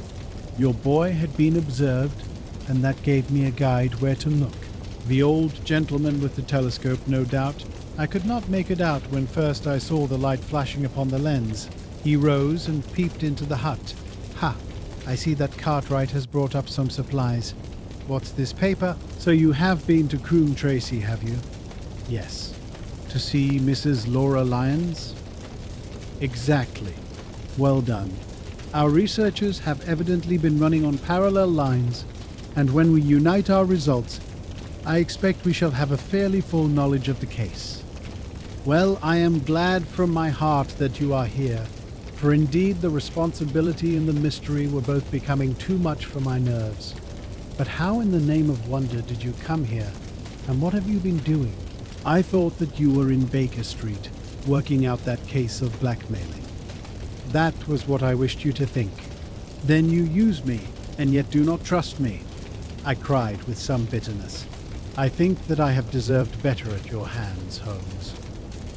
"My dear fellow, you have been invaluable to me in this, as in many other cases, and I beg that you will forgive me if I have seemed to play a trick upon you. In truth, it was partly for your own sake that I did it, and it was my appreciation of the danger which you ran which led me to come down and examine the matter for myself. Had I been with Sir Henry, and you it is confident that my point of view would have been the same as yours, and my presence would have warned our very formidable opponents to be on their guard. As it is, I have been able to get about as I could not possibly have done had I been living in the hall, and I remain an unknown factor in the business, ready to throw in all my weight at a critical moment. But why keep me in the dark? For you to know could not have helped us and might possibly have led to my discovery. You would have wished to tell me something, or in your kindness, you would have brought me out some comfort or other, and so an unnecessary risk would be run. I brought Cartwright down with me. You remember the little chap at the express office, and he has seen after my simple wants, a loaf of bread and a clean collar. What does man want more? He has given me an extra pair of eyes upon a very active pair of feet, and both have been invaluable. Then my reports have all been wasted. My voice trembled as I recalled the pains and the pride with which I had composed them. Holmes took a bundle of papers from his pocket. Here are your reports, my dear fellow, and very well thumbed, I assure you. I made excellent arrangements, and they are only delayed 1 day upon their way. I must compliment you exceedingly upon the zeal and the intelligence which you have shown over an extraordinarily difficult case. I was still rather raw over the deception which had been practiced upon me, but the warmth of Holmes's praise drove my anger from my mind. I felt also in my heart that he was right in what he said, and that it was really best for our purpose that I should not have known that he was upon the moor. "That's better," said he, seeing the shadow rise from my face. "And now tell me the result of your visit to Mrs. Laura Lyons. It was not difficult for me to guess that it was to see her that you had gone, for I am already aware that she is the one person in Coombe Tracy who might be of service to us in the matter. In fact, if you had not gone today, it is exceedingly probable that I should have gone tomorrow." The sun had set, and dusk was settling over the moor. The air had turned chill, and we withdrew into the hut for warmth. There, sitting together in the twilight, I told Holmes of my conversation with the lady. So interested was he that I had to repeat some of it twice before he was satisfied. "This is most important," said he when I had concluded. "It fills up a gap which I had been unable to bridge in this most complex affair. You are aware, perhaps, that a close intimacy exists between this lady and the man Stapleton?" I did not know of a close intimacy. There can be no doubt about the matter. They meet, they write, there is a complete understanding between them. Now this puts a very powerful weapon into our hands. If I could only use it to detach his wife. His wife? I am giving you some information now, in return for all that you have given me. The lady who has passed here as Miss Stapleton is in reality his wife. Good heavens, Holmes, are you sure of what you say? How could he have permitted Sir Henry to fall in love with her? Sir Henry's falling in love could do no harm to anyone except Sir Henry. He took particular care that Sir Henry did not make love to her, as you have yourself observed. I repeat that the lady is his wife and not his sister. But why this elaborate deception? Because he foresaw that she would be very much more useful to him in the character of a free woman. All my unspoken instincts, my vague suspicions, suddenly took shape and centered upon the naturalist. In that impassive, colorless man, with his straw hat and his butterfly net, I seemed to see something terrible, a creature of infinite patience and craft, with a smiling face and a murderous heart. It is he, then, who is our enemy. It is he who dogged us in London. So I read the riddle. And the warning. It must have come from her. Exactly. The shape of some monstrous villainy, half seen, half guessed, loomed through the darkness which had girt me so long. But are you sure of this, Holmes? How do you know that the woman is his wife? Because he so far forgot himself as to tell you a true piece of autobiography upon the occasion when he first met you, and I dare say he has many a time regretted it since. He was once a schoolmaster in the north of England. Now, There is no one more easy to trace than a schoolmaster. There are scholastic agencies by which one may identify any man who has been in the profession. A little investigation showed me that a school had come to grief under atrocious circumstances, and that the man who had owned it, the name was different, had disappeared with his wife. The descriptions agreed. When I learned that the missing man was devoted to entomology, the identification was complete. The darkness was rising, but much was still hidden by the shadows. If this woman is in truth his wife, where does Mrs. Laura Lyons come in? I asked. That is one of the points upon which your own researchers have shed a light. Your interview with the lady has cleared the situation very much. I did not know about a projected divorce between herself and her husband. In that case, regarding Stapleton as an unmarried man, she counted no doubt upon becoming his wife. And when she is undeceived, why, then we may find the lady of service. It must be our first duty to see her, both of us tomorrow. Don't you think, Watson, that you are away from your charge rather long? Your place should be at Baskerville Hall. The last red streaks had faded away in the west, and night had settled upon the moor. A few faint stars were gleaming in a violet sky. One last question, Holmes, I said as I rose. Surely there is no need of secrecy between you and me. What is the meaning of it all? What is he after? Holmes's voice sank as he answered. It is murder, Watson. Refined, cold-blooded, deliberate murder. Do not ask me for particulars. My nets are closing upon him, even as his are upon Sir Henry, and with your help he is already almost at my mercy.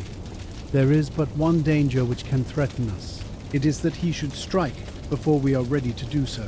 Another day, 2 at the most, and I have my case complete.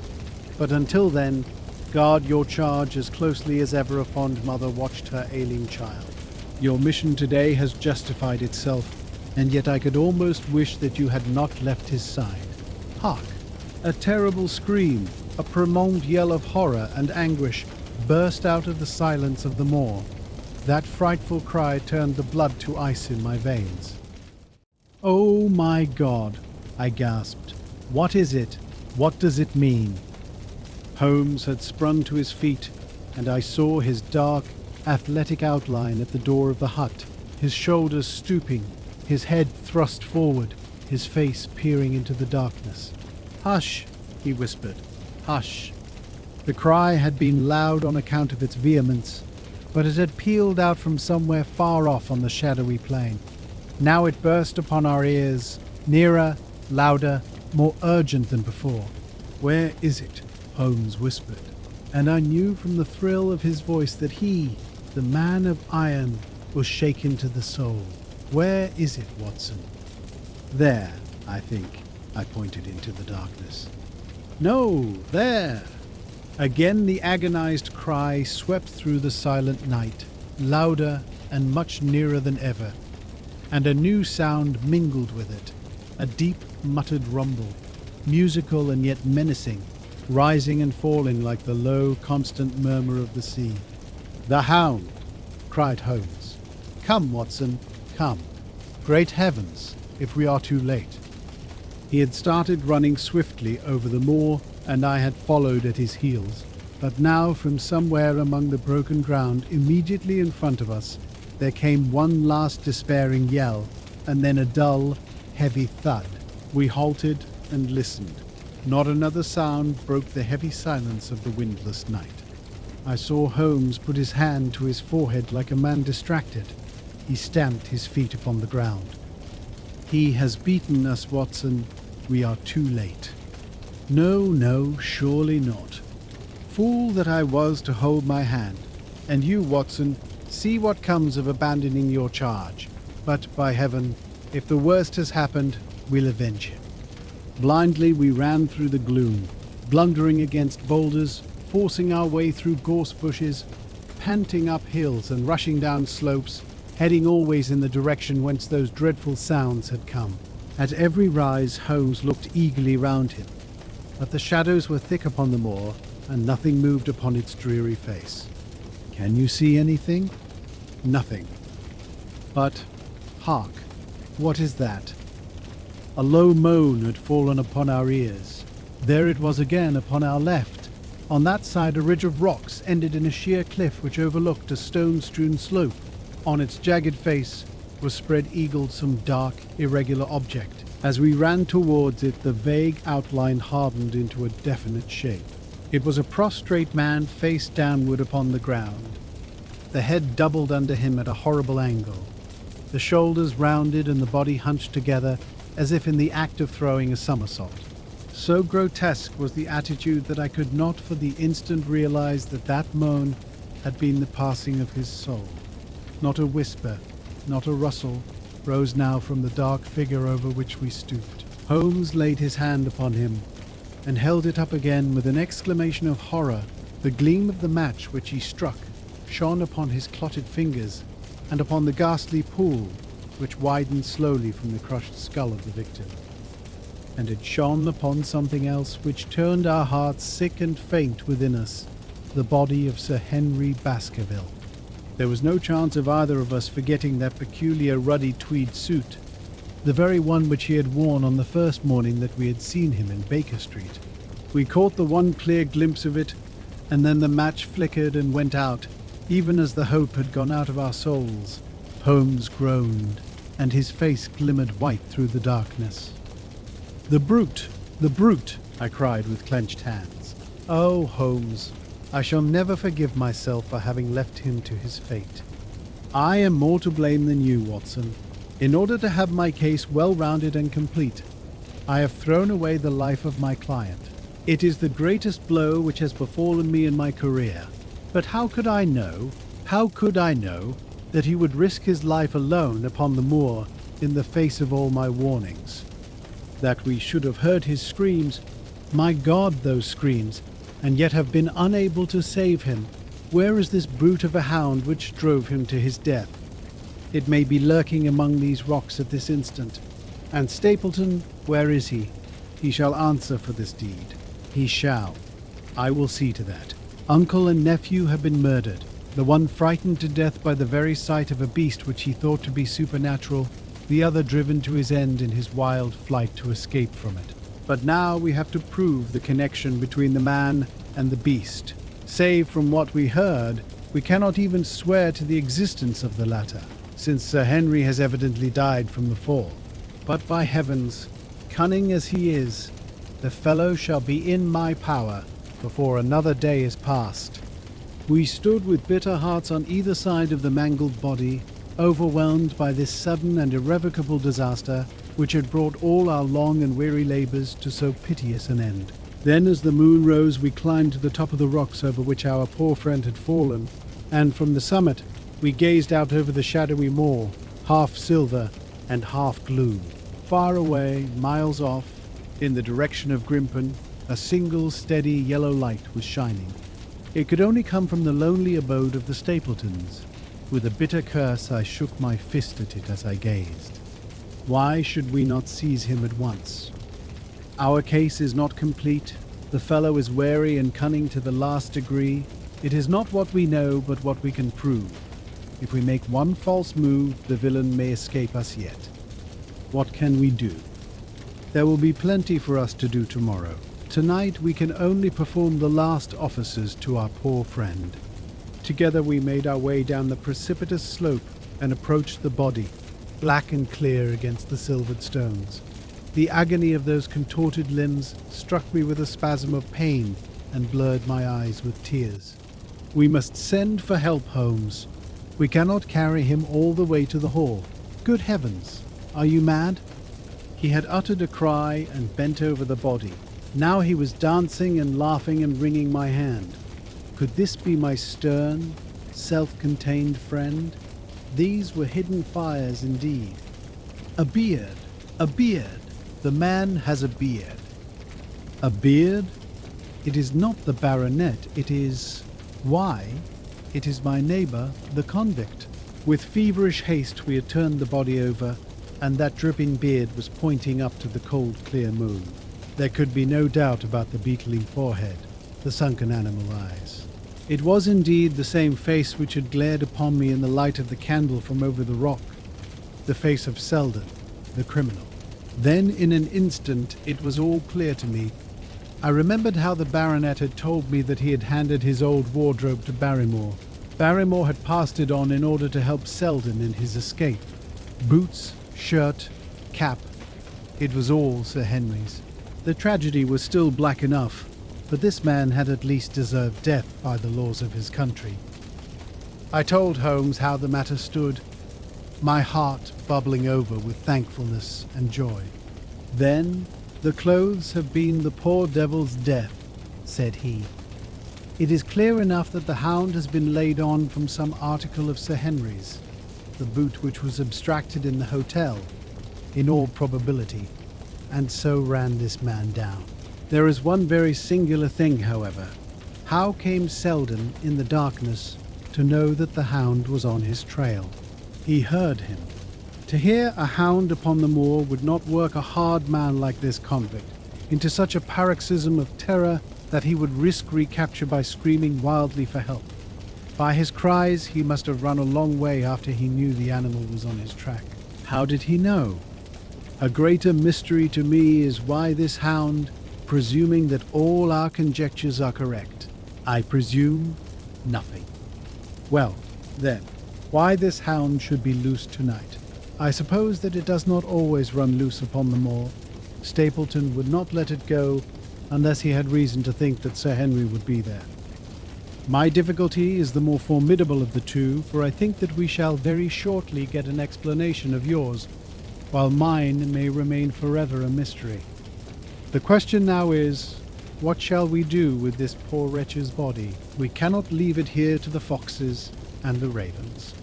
I suggest that we put it in one of the huts until we can communicate with the police. Exactly. I have no doubt that you and I could carry it so far. Halloa, Watson. What's this? It's the man himself. By all that's wonderful and audacious, not a word, all my plans crumbled to the ground. A figure was approaching us over the moor, and I saw the dull red glow of a cigar. The moon shone upon him, and I could distinguish the dapper shape and jaunty walk of the naturalist. He stopped when he saw us, and then came on again. "Why, Dr. Watson, that's not you, is it? You are the last man that I should have expected to see out on the moor at this time of night. But, dear me, what's this? Somebody hurt? Not? Don't tell me that it is our friend Sir Henry." He hurried past me and stooped over the dead man. I heard a sharp intake of his breath, and the cigar fell from his fingers. Who's this?" he stammered. "It is Selden, the man who escaped from Princetown." Stapleton turned a ghastly face upon us, but by a supreme effort he had overcome his amazement and his disappointment. He looked sharply from Holmes to me. Dear me, what a very shocking affair. How did he die? "He appears to have broken his neck by falling over these rocks. My friend and I were strolling on the moor when we heard a cry. I heard a cry also. That was what brought me out. I was uneasy about Sir Henry." "Why about Sir Henry in particular?" I could not help asking. "Because I had suggested that he should come over. When he did not come, I was surprised, and I naturally became alarmed for his safety when I heard cries upon the moor. By the way," his eyes darted again from my face to Holmes's, "did you hear anything else besides a cry?" "No," said Holmes. "Did you?" "No." "What do you mean, then?" "Oh, you know the stories that the peasants tell about a phantom hound and so on. It is said to be heard at night upon the moor. I was wondering if there were any evidence of such a sound tonight." "We heard nothing of the kind," said I. "And what is your theory of this poor fellow's death?" "I have no doubt that anxiety and exposure have driven him off his head. He has rushed about the moor in a crazy state, and eventually fallen over here and broken his neck." "That seems the most reasonable theory," said Stapleton, and he gave a sigh which I took to indicate his relief. "What do you think about it, Mr. Sherlock Holmes?" My friend bowed his compliments. "You are quick at identification," said he. "We have been expecting you in these parts since Dr. Watson came down. You are in time to see a tragedy." Yes, indeed. I have no doubt that my friend's explanation will cover the facts. I will take an unpleasant remembrance back to London with me tomorrow. Oh, you return tomorrow. That is my intention. I hope your visit has cast some light upon those occurrences which have puzzled us. Holmes shrugged his shoulders. One cannot always have the success for which one hopes. An investigator needs facts, and not legends or rumors. It has not been a satisfactory case. My friend spoke in his frankest and most unconcerned manner. Stapleton still looked hard at him. Then he turned to me. I would suggest carrying this poor fellow to my house, but it would give my sister such a fright that I do not feel justified in doing it. I think that if we put something over his face, he will be safe until morning. And so it was arranged. Resisting Stapleton's offer of hospitality, Holmes and I set off to Baskerville Hall, leaving the naturalist to return alone. Looking back, we saw the figure moving slowly away over the broad moor, and behind him that one black smudge on the silvered slope, which showed where the man was lying who had come so horribly to his end. "We're at close grips at last," said Holmes as we walked together across the moor. "What a nerve the fellow has. How he pulled himself together in the face of what must have been a paralyzing shock when he found that the wrong man had fallen a victim to his plot. I told you in London, Watson, and I tell you now again, that we have never had a foeman more worthy of our steel. I am sorry that he has seen you, and so was I at first, but there was no getting out of it. What effect do you think it will have upon his plans, now that he knows you are here? It may cause him to be more cautious, or it may drive him to desperate measures at once. Like most clever criminals, he may be too confident in his own cleverness and imagine that he has completely deceived us. Why should we not arrest him at once? My dear Watson, you were born to be a man of action. Your instinct is always to do something energetic. But supposing, for argument's sake, that we had him arrested tonight, what on earth the better off should we be for that? We could prove nothing against him. There's the devilish cunning of it. If he were acting through a human agent, we could get some evidence. But if we were to drag this great dog to the light of day, it would not help us in putting a rope round the neck of its master. Surely we have a case. Not a shadow of one, only surmise and conjecture. We should be laughed out of court if we came with such a story and such evidence. There is Sir Charles's death, found dead without a mark upon him. You and I know that he died of sheer fright, and we know also what frightened him, but how are we to get 12 stolid jurymen to know it? What signs are there of a hound? Where are the marks of its fangs? Of course we know that a hound does not bite a dead body, and that Sir Charles was dead before ever the brute overtook him. But we have to prove all this, and we are not in a position to do it. Well then, tonight. We are not much better off tonight. Again, there was no direct connection between the hound and the man's death. We never saw the hound. We heard it, but we could not prove that it was running upon this man's trail. There is a complete absence of motive. No, my dear fellow, we must reconcile ourselves to the fact that we have no case at present, and that it is worth our while to run any risk in order to establish one. And how do you propose to do so? I have great hopes of what Mrs. Laura Lyons may do for us when the position of affairs is made clear to her, and I have my own plan as well. Sufficient for tomorrow is the evil thereof. But I hope, before the day is past, to have the upper hand at last. I could draw nothing further from him, and he walked, lost in thought, as far as the Baskerville gates. Are you coming up? Yes. I see no reason for further concealment. But one last word, Watson. Say nothing of the hound to Sir Henry. Let him think that Selden's death was as Stapleton would have us believe. He will have a better nerve for the ordeal which he will have to undergo tomorrow when he is engaged, if I remember your report aright, to dine with these people. And so am I. Then you must excuse yourself, and he must go alone. That will be easily arranged. And now, if we are too late for dinner, I think that we are both ready for our suppers. Chapter 13. Fixing the Nets.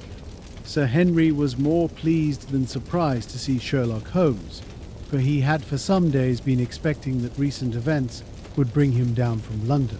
He did raise his eyebrows, however, when he found that my friend had neither any luggage nor any explanations for its absence. Between us, we soon supplied his wants, and then, over a belated supper, we explained to the baronet as much of our experience as it seemed desirable that he should know. But first, I had the unpleasant duty of breaking the news to Barrymore and his wife. To him, it may have been an unmitigated relief, but she wept bitterly in her apron. To all the world, he was the man of violence, half animal and half demon, but to her he always remained the little willful boy of her own girlhood, the child who had clung to her hand. Evil indeed is the man who has not one woman to mourn him. "I've been moping in the house all day since Watson went off in the morning," said the baronet. "I guess I should have some credit, for I have kept my promise. If I hadn't sworn not to go about alone, I might have had a more lively evening, for I had a message from Stapleton asking me over there." "I have no doubt that you would have had a more lively evening," said Holmes dryly. "By the way, I don't suppose you appreciate that we have been mourning over you as having broken your neck." Sir Henry opened his eyes. "How was that?" "This poor wretch was dressed in your clothes. I fear your servant who gave them to him may get into trouble with the police." "That is unlikely. There was no mark on any of them, as far as I know." "That's lucky for him. In fact, it's lucky for all of you, since you are all on the wrong side of the law in this matter. I am not sure that as a conscientious detective my first duty is not to arrest the whole household. Watson's reports are most incriminating documents." "But how about the case?" asked the baronet. "Have you made anything out of the tangle? I don't know that Watson and I are much the wiser since we came down." "I think that I shall be in a position to make the situation rather more clear to you before long. It has been an exceedingly difficult and most complicated business. There are several points upon which we still want light, but it is coming all the same. We've had one experience, as Watson has no doubt told you. We heard the Hound on the moor, so I can swear that it is not all empty superstition. I had something to do with dogs when I was out west, and I know one when I hear one. If you can muzzle that one and put him on a chain, I'll be ready to swear you are the greatest detective of all time. I think I will muzzle him and chain him all right, if you will give me your help. Whatever you tell me to do, I will do." "Very good, and I will ask you also to do it blindly, without always asking the reason, just as you like. If you will do this, I think the chances are that our little problem will soon be solved. I have no doubt." He stopped suddenly and stared fixedly up over my head into the air. The lamp beat upon his face, and so intent was it, and so still that it might have been that of a clear-cut classical statue, a personification of alertness and expectation. "What is it?" we both cried. I could see as he looked down that he was repressing some internal emotion. His features were still composed, but his eyes shone with amused exultation. "Excuse the admiration of a connoisseur," said he, as he waved his hand towards the line of portraits which covered the opposite wall. "Watson won't allow that I know anything of art, but that is mere jealousy, because our views upon the subject differ. Now, these are a really very fine series of portraits." "Well, I'm glad to hear you say so," said Sir Henry, glancing with some surprise at my friend. "I don't pretend to know much about these things, and I'd be a better judge of a horse or a steer than of a picture. I didn't know that you found time for such things. I know what is good when I see it, and I see it now. That's a Nella, I'll swear. That lady in the blue silk over yonder, and the stout gentleman with the wig, ought to be a Reynolds. They are all family portraits, I presume?" "Every one." "Do you know the names?" "Barrymore has been coaching me in them, and I think I can say my lessons fairly well." "Who is the gentleman with the telescope?" "That is Rear Admiral Baskerville, who served under Rodney in the West Indies. The man with the blue coat and the roll of paper is Sir William Baskerville, who was chairman of committees of the House of Commons under Pitt. And this cavalier opposite to me, the one with the black velvet and the lace? Ah, you have a right to know about him. That is the cause of all the mischief, the wicked Hugo who started the Hound of the Baskervilles. We're not likely to forget him. I gazed with interest and some surprise upon the portrait. "Dear me," said Holmes. "He seems a quiet, meek-mannered man enough, but I dare say that there was a lurking devil in his eyes. I had pictured him as a more robust and ruffianly person. There's no doubt about the authenticity, for the name and the date, 164-7, are on the back of the canvas." Holmes said little more, but the picture of the old roisterer seemed to have a fascination for him, and his eyes were continually fixed upon it during supper. It was not until later, when Sir Henry had gone to his room, that I was able to follow the trend of his thoughts. He led me back into the banqueting hall, his bedroom candle in his hand, and he held it up against the time-stained portrait on the wall. "Do you see anything there?" I looked at the broad-plumed hat, the curling love-locks, the white lace collar, and the straight, severe face which was framed between them. It was not a brutal countenance, but it was prim, hard, and stern, with a firm-set, thin-lipped mouth and a coldly intolerant eye. "Is it like anyone you know?" "There is something of Sir Henry about the jaw. Just a suggestion, perhaps. But wait an instant." He stood upon a chair, and holding up the light in his left hand, he curved his right arm over the broad hat and round the long ringlets. "Good heavens!" I cried in amazement. The face of Stapleton had sprung out of the canvas. "Ha, you see it now. My eyes have been trained to examine faces and not their trimmings. It is the first quality of a criminal investigator that he should see through a disguise. But this is marvelous. It might be his portrait. Yes, it is an interesting instance of a throwback which appears to be both physical and spiritual. A study of family portraits is enough to convert a man to the doctrine of reincarnation. The fellow is a Baskerville, that is evident. With designs upon the succession. Exactly. This chance of the picture has supplied us with one of our most obvious missing links. We have him, Watson, we have him, and I dare swear that before tomorrow night he will be fluttering in our net, as helpless as one of his own butterflies. A pin, a cork, and a card, and we add him to the Baker Street collection. He burst into one of his rare fits of laughter as he turned away from the picture. I have not heard him laugh often, and it has always boded ill to somebody. I was up betimes in the morning, but Holmes was afoot earlier still, for I saw him as I dressed coming up the drive. "Yes, we should have a full day today," he remarked, and he rubbed his hands with the joy of action. "The nets are all in place, and the drag is about to begin. We'll know before the day is out whether we have caught our big, lean-jawed pike or whether he has got through the meshes. Have you been on the moor already?" "I have sent a report from Grimpen to Princetown as to the death of Selden. I think I can promise that none of you will be troubled in the matter. And I have also communicated with my faithful Cartwright, who would certainly have pined away at the door of my hut, as a dog does at his master's grave, if I had not set his mind at rest about my safety. What is the next move?" "To see Sir Henry." "Ah, here he is." "Good morning, Holmes," said the baronet. "You look like a general who is planning a battle with his chief of the staff." That is the exact situation Watson was asking for orders. And so do I. Very good. You are engaged, as I understand, to dine with our friends the Stapletons tonight. I hope that you will come also. They are very hospitable people, and I am sure that they would be very glad to see you. I fear that Watson and I must go to London. To London? Yes, I think that we should be more useful there at the present juncture.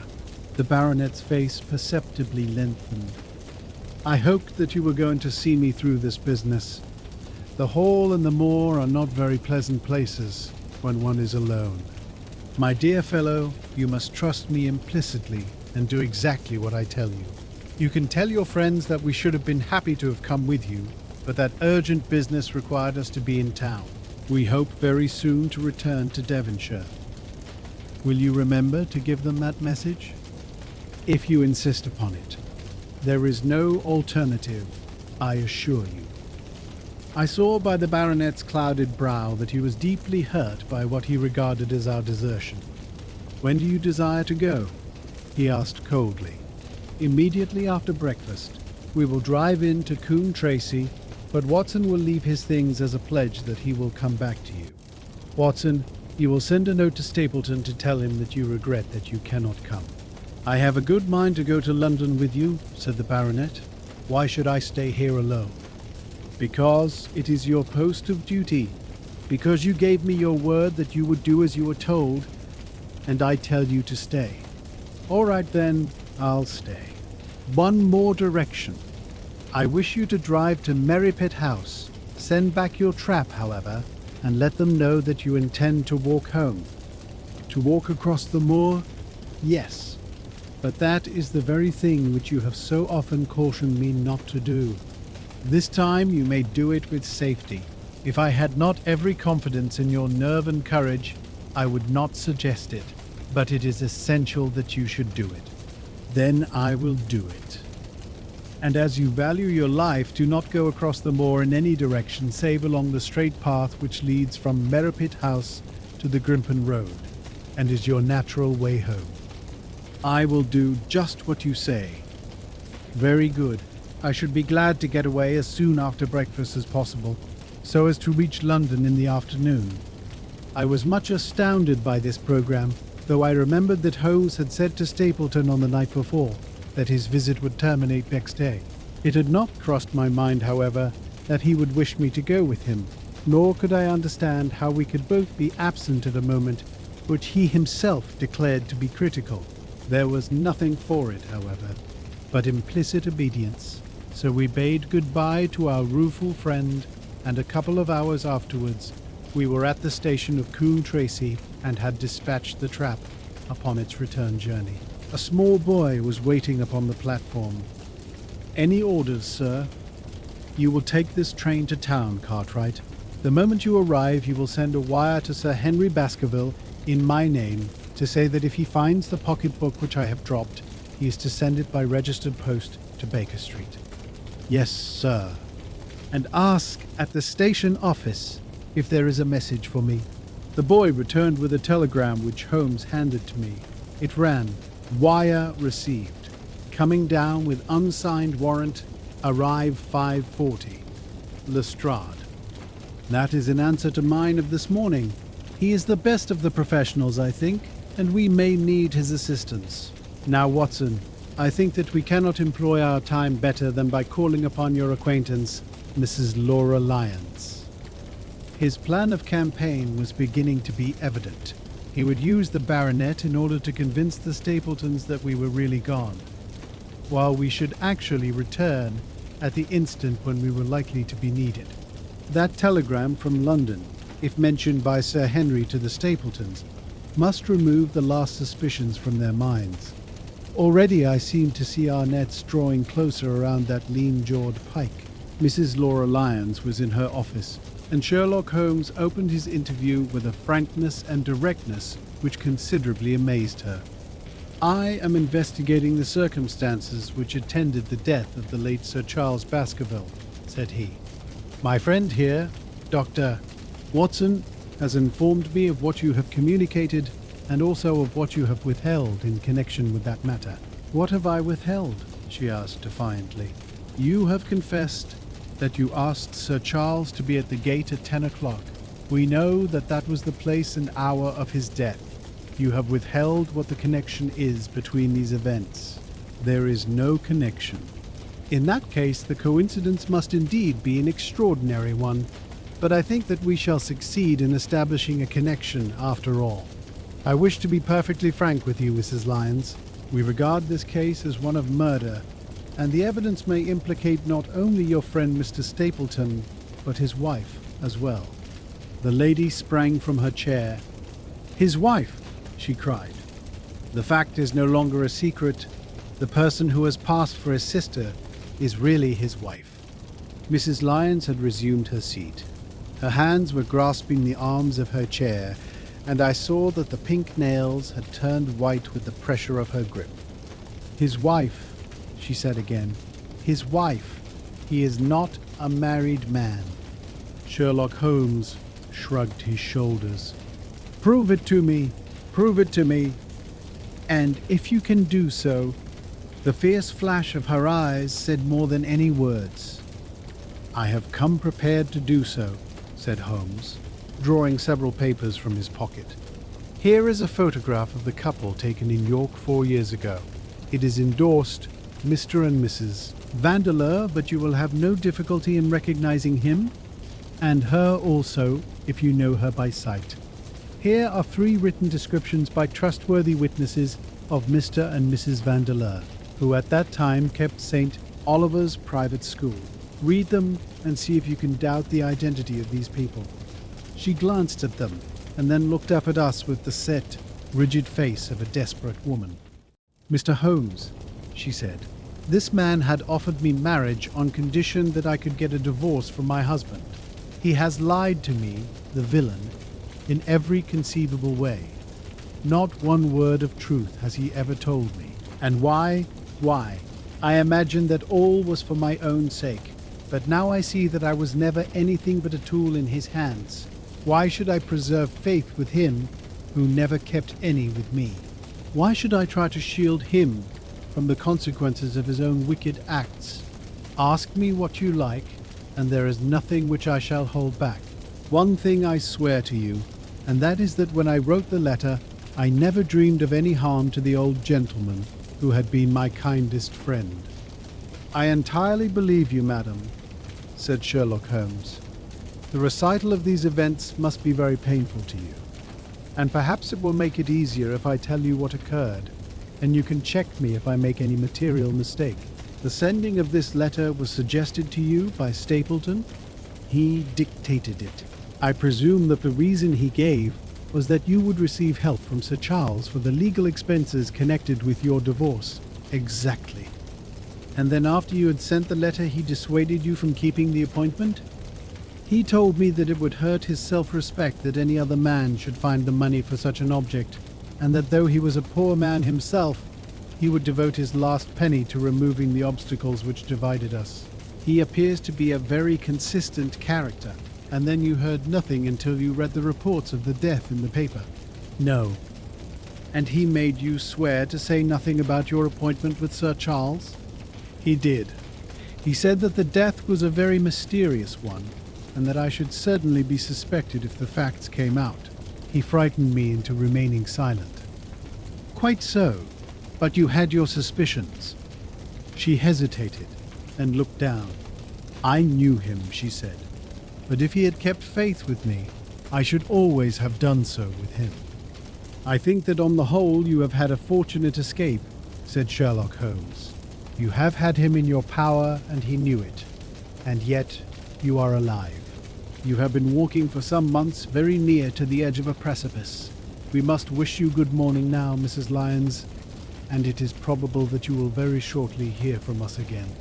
Our case becomes rounded off and difficulty after difficulty thins away in front of us," said Holmes, as we stood waiting for the arrival of the express from town. "I shall soon be in the position of being able to put into a single connected narrative one of the most singular and sensational crimes of modern times. Students of criminology will remember the analogous incidents in Godno, in Little Russia, in the year 66, and of course there are the Anderson murders in North Carolina, but this case possesses some features which are entirely its own. Even now we have no clear case against this very wily man, but I shall be very much surprised if it is not clear enough before we go to bed this night." The London Express came roaring into the station, and a small, wiry bulldog of a man had sprung from a first-class carriage.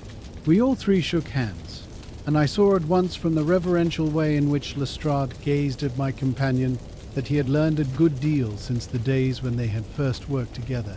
I could well remember the scorn which the theories of the reasoner used then to excite in a practical man. "Anything good?" he asked.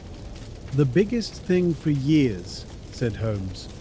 "We have 2 hours before we need think of starting. I think we might employ it in getting some dinner.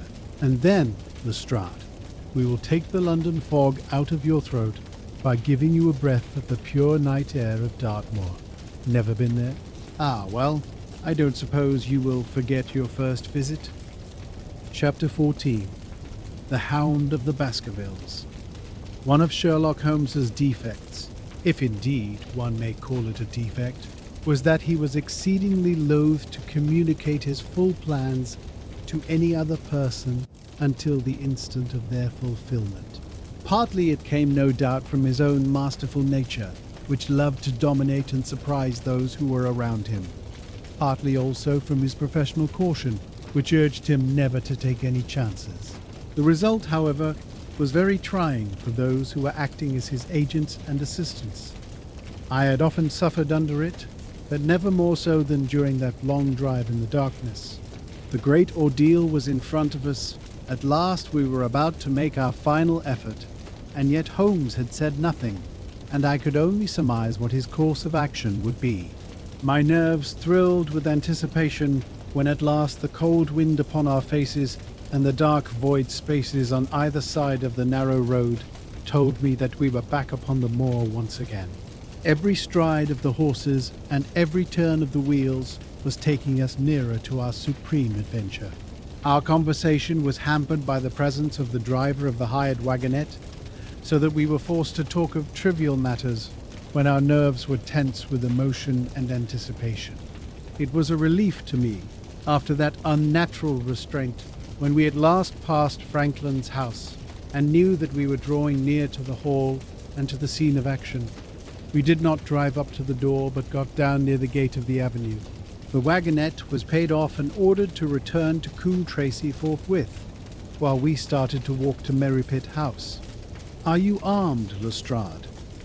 The little detective smiled. "As long as I have my trousers, I have a hip pocket, and as long as I have my hip pocket, I have something in it." "Good. My friend and I are also ready for emergencies." "You're mighty close about this affair, Mr. Holmes. What's the game now?" "A waiting game." "My word, it does not seem a very cheerful place," said the detective with a shiver, glancing round him at the gloomy slopes of the hill and at the huge lake of fog which lay over the Grimpen Mire. "I see the lights of a house ahead of us. That is Merripit House and the end of our journey. I must request you to walk on tiptoe and not to talk above a whisper." We moved cautiously along the track as if we were bound for the house, but Holmes halted us when we were about 200 yards from it. "This will do," said he. "These rocks upon the right make an admirable screen. We are to wait here?" "Yes, we shall make our little ambush here. Get into this hollow, Lestrade. You have been inside the house, have you not, Watson? Can you tell the position of the rooms? What are those latticed windows at this end?" "I think they are the kitchen windows. And the one beyond, which shines so brightly. That is certainly the dining room. The blinds are up. You know the lie of the land best. Creep forward quietly and see what they are doing. But for heaven's sake, don't let them know that they are watched." I tiptoed down the path and stooped behind the low wall which surrounded the stunted orchard. Creeping in its shadow, I reached a point whence I could look straight through the uncurtained window. There were only 2 men in the room, Sir Henry and Stapleton. They sat with their profiles towards me on either side of the round table. Both of them were smoking cigars, and coffee and wine were in front of them. Stapleton was talking with animation, but the baronet looked pale and distrait. Perhaps the thought of that lonely walk across the ill-omened moor was weighing heavily upon his mind. As I watched them, Stapleton rose and left the room, while Sir Henry filled his glass again and leaned back in his chair, puffing at his cigar. I heard the creak of a door and the crisp sound of boots upon gravel. The steps passed along the path on the other side of the wall under which I crouched, looking over I saw the naturalist pause at the door of an outhouse in the corner of the orchard. A key turned in a lock, and as he passed in, there was a curious scuffling noise from within. He was only a minute or so inside, and then I heard the key turn once more and he passed me and re-entered the house. I saw him rejoin his guest, and I crept quietly back to where my companions were waiting to tell them what I had seen.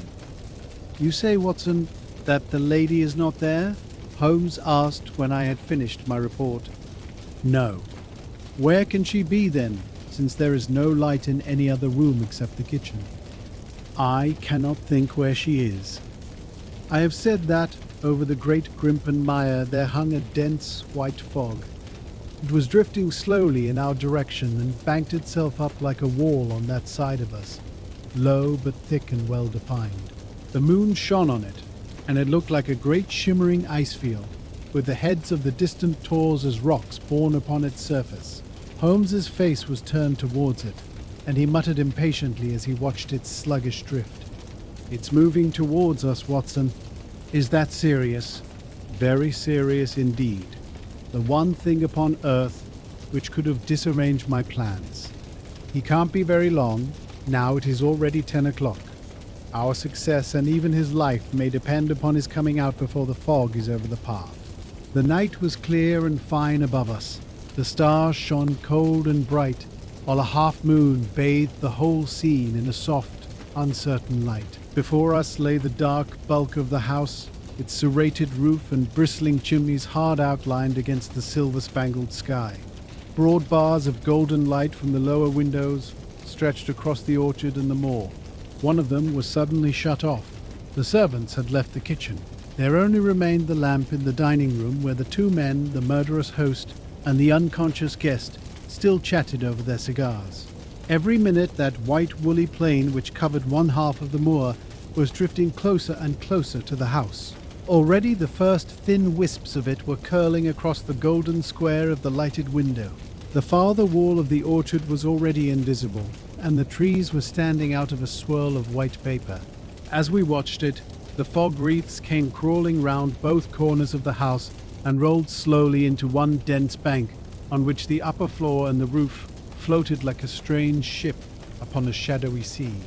Holmes struck his hand passionately upon the rock in front of us and stamped his feet in his impatience. "If he isn't out in a quarter of an hour, the path will be covered.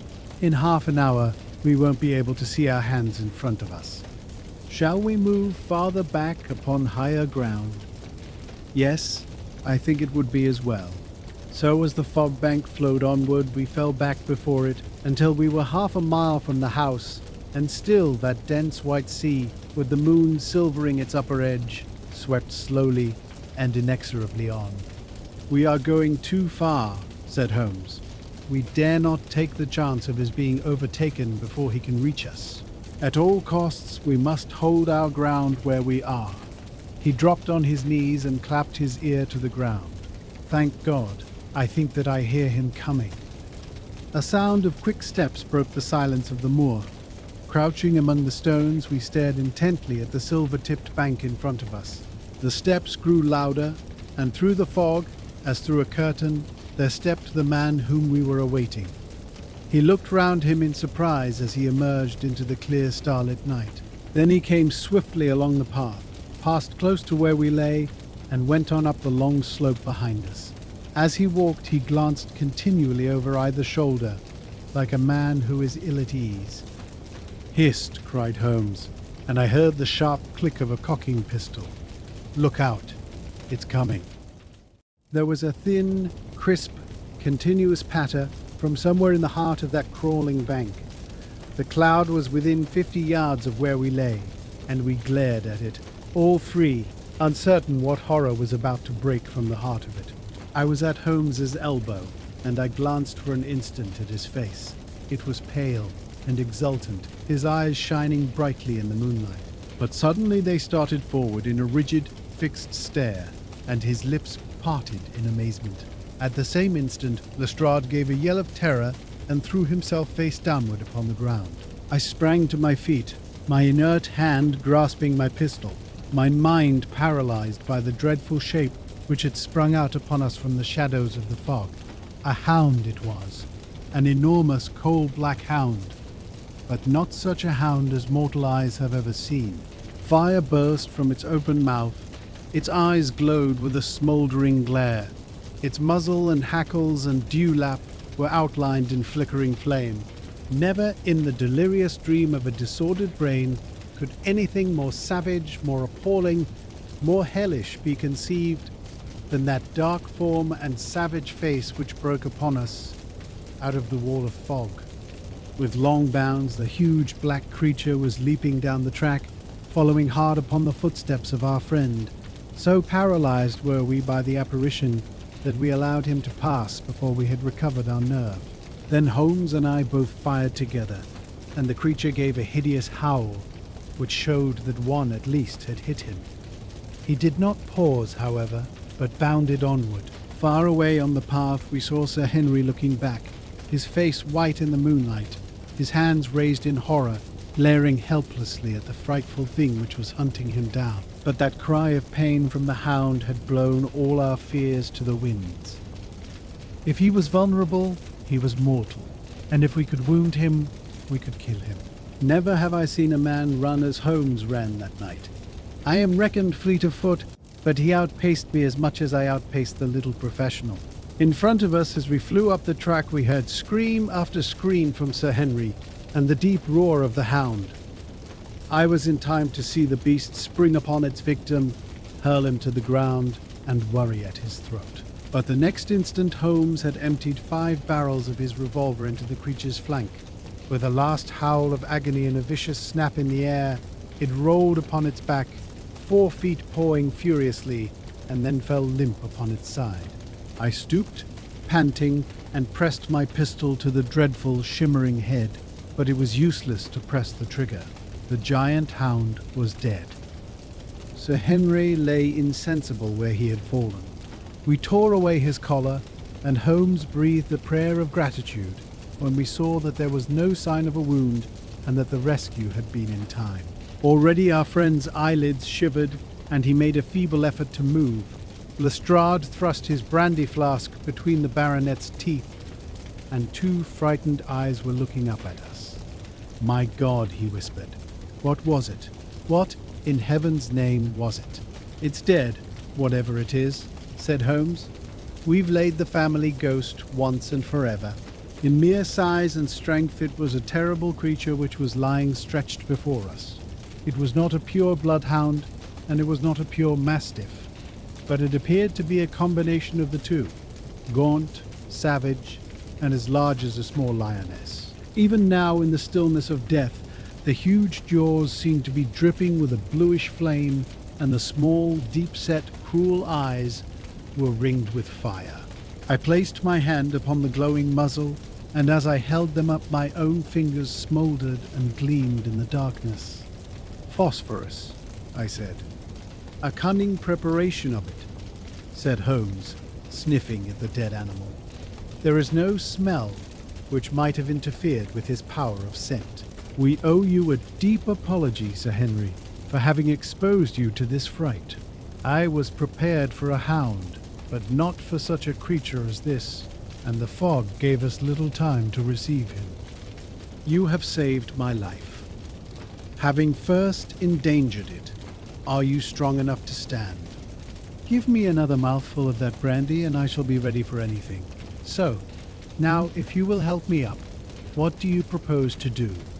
"To leave you here. You are not fit for further adventures tonight. If you will wait, one or other of us will go back with you to the hall." He tried to stagger to his feet, but he was still ghastly pale and trembling in every limb. We helped him to a rock, where he sat shivering with his face buried in his hands. "We must leave you now," said Holmes. "The rest of our work must be done, and every moment is of importance. We have our case, and now we only want our man. It's 1,000 to 1 against our finding him at the house," he continued as we retraced our steps swiftly down the path. "Those shots must have told him that the game was up. We were some distance off, and this fog may have deadened them. He followed the hound to call him off. Of that you may be certain. No, He's gone by this time, but we'll search the house and make sure. The front door was open, so we rushed in and hurried from room to room, to the amazement of a doddering old manservant who met us in the passage. There was no light save in the dining room, but Holmes caught up the lamp and left no corner of the house unexplored. No sign could we see of the man whom we were chasing.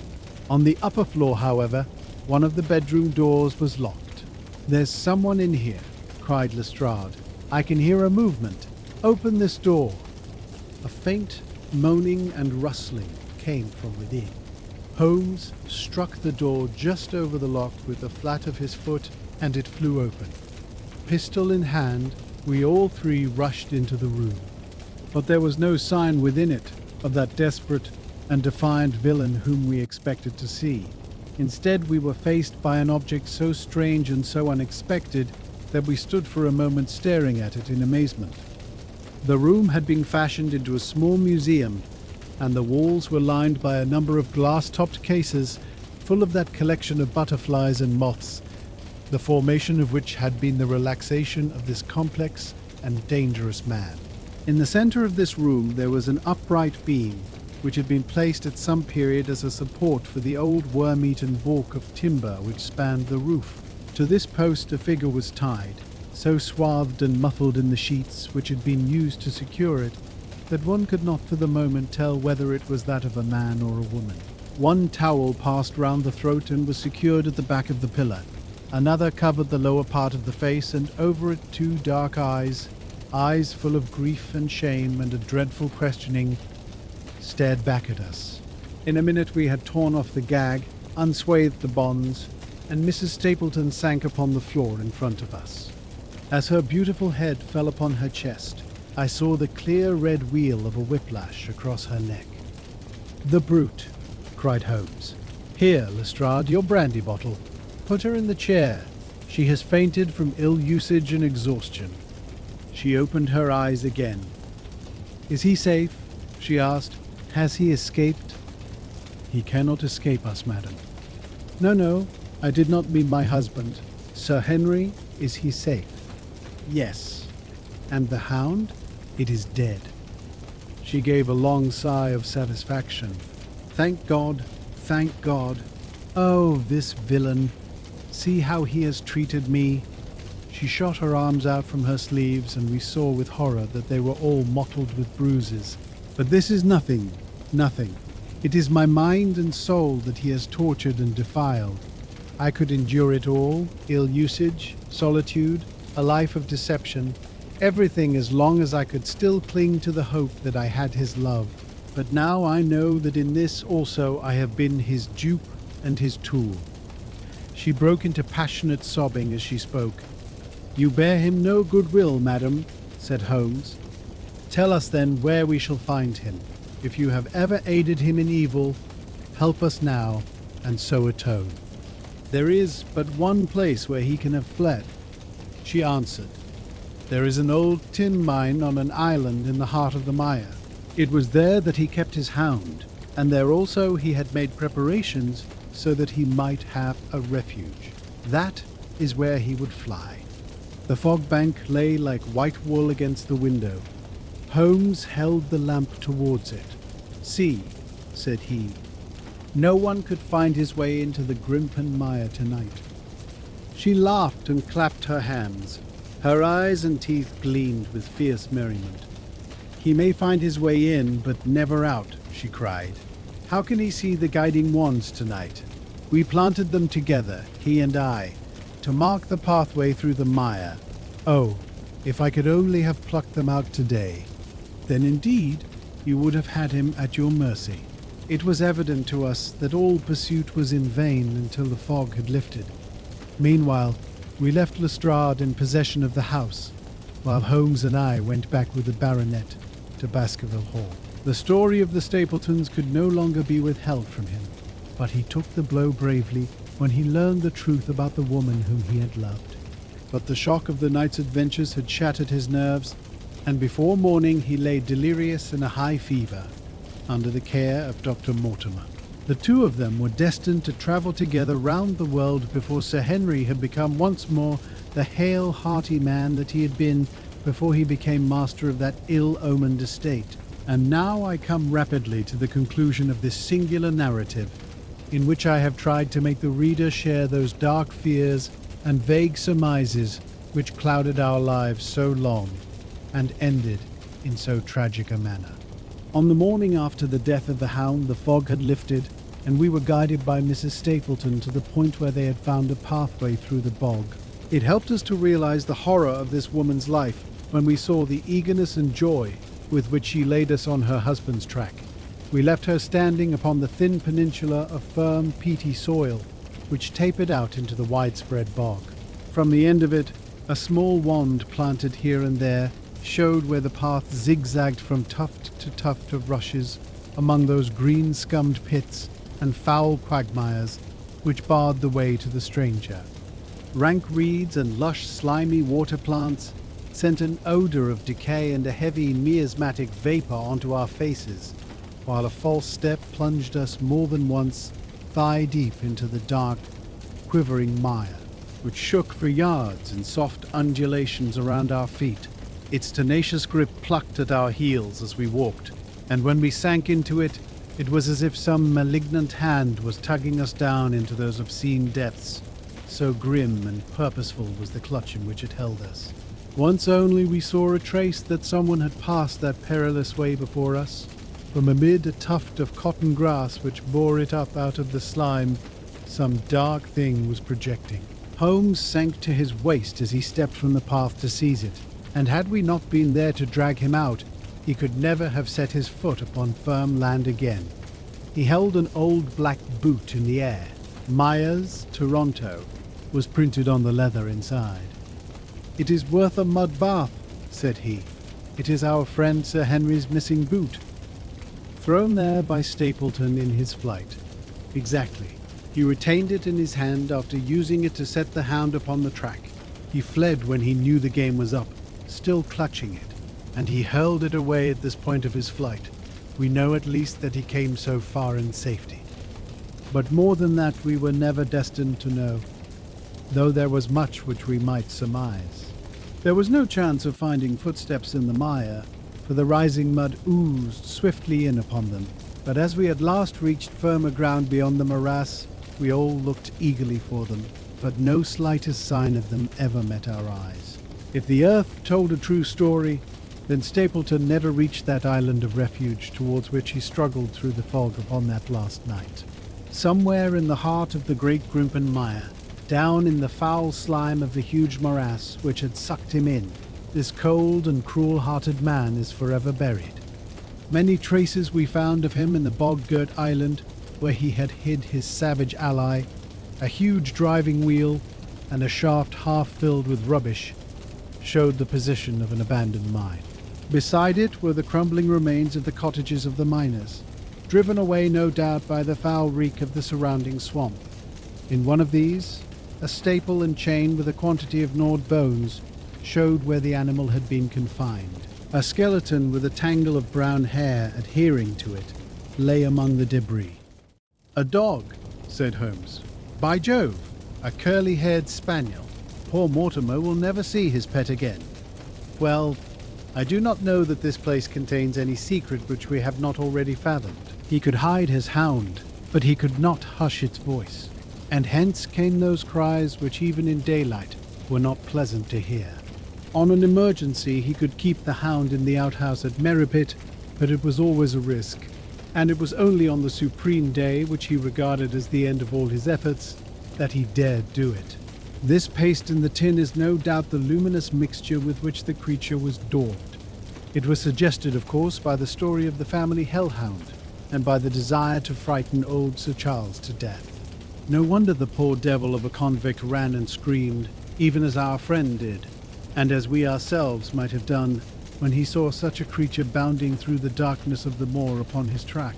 It was a cunning device, for, apart from the chance of driving your victim to his death, what peasant would venture to inquire too closely into such a creature should he get sight of it, as many have done upon the moor? I said it in London, Watson, And I say it again now, that never yet have we helped to hunt down a more dangerous man than he who is lying yonder. He swept his long arm towards the huge, mottled expanse of green-splotched bog, which stretched away until it merged into the russet slopes of the moor. Chapter 15. A Retrospection. It was the end of November, and Hose and I sat upon a raw and foggy night on either side of a blazing fire in our sitting room in Baker Street. Since the tragic upshot of our visit to Devonshire, he had been engaged in two affairs of the utmost importance, in the first of which he had exposed the atrocious conduct of Colonel Upward in connection with the famous card scandal of the Nonpareil Club, while in the second he had defended the unfortunate Madame Montpensier from the charge of murder which hung over her in connection with the death of her stepdaughter, Mademoiselle Carrère, the young lady who, as it will be remembered, was found 6 months later alive and married in New York. My friend was in excellent spirits over the success which had attended a succession of difficult and important cases, so that I was able to induce him to discuss the details of the Baskerville mystery. I had waited patiently for the opportunity, for I was aware that he would never permit cases to overlap, and that his clear and logical mind would not be drawn from its present work to dwell upon memories of the past. Sir Henry and Dr. Mortimer were, however, in London, on their way to that long voyage which had been recommended for the restoration of his shattered nerves. They had called upon us that very afternoon, so that it was natural that the subject should come up for discussion. The whole course of events, said Holmes, from the point of view of the man who called himself Stapleton, was simple and direct, although to us, who had no means in the beginning of knowing the motives of his actions, and could only learn part of the facts, it all appeared exceedingly complex. I have had the advantage of 2 conversations with Mrs. Stapleton, and the case has now been so entirely cleared up that I am not aware that there is anything which has remained a secret to us. You will find a few notes upon the matter under the heading B in my indexed list of cases. Perhaps you would kindly give me a sketch of the course of events from memory. Certainly, though I cannot guarantee that I carry all the facts in my mind. Intense mental concentration has a curious way of blotting out what has passed. The barrister who has his case at his fingers' ends and is able to argue with an expert upon his own subject finds that a week or 2 of the courts will drive it all out of his head once more. So each of my cases displaces the last and way. Carrère has blurred my recollection of Baskerville Hall.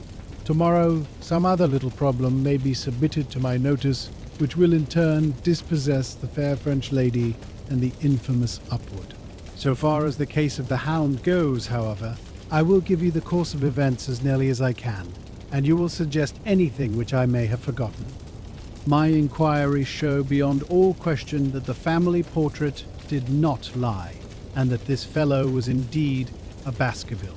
He was the son of that Roger Baskerville, the younger brother of Sir Charles, who fled with a sinister reputation to South America, where he was said to have died unmarried.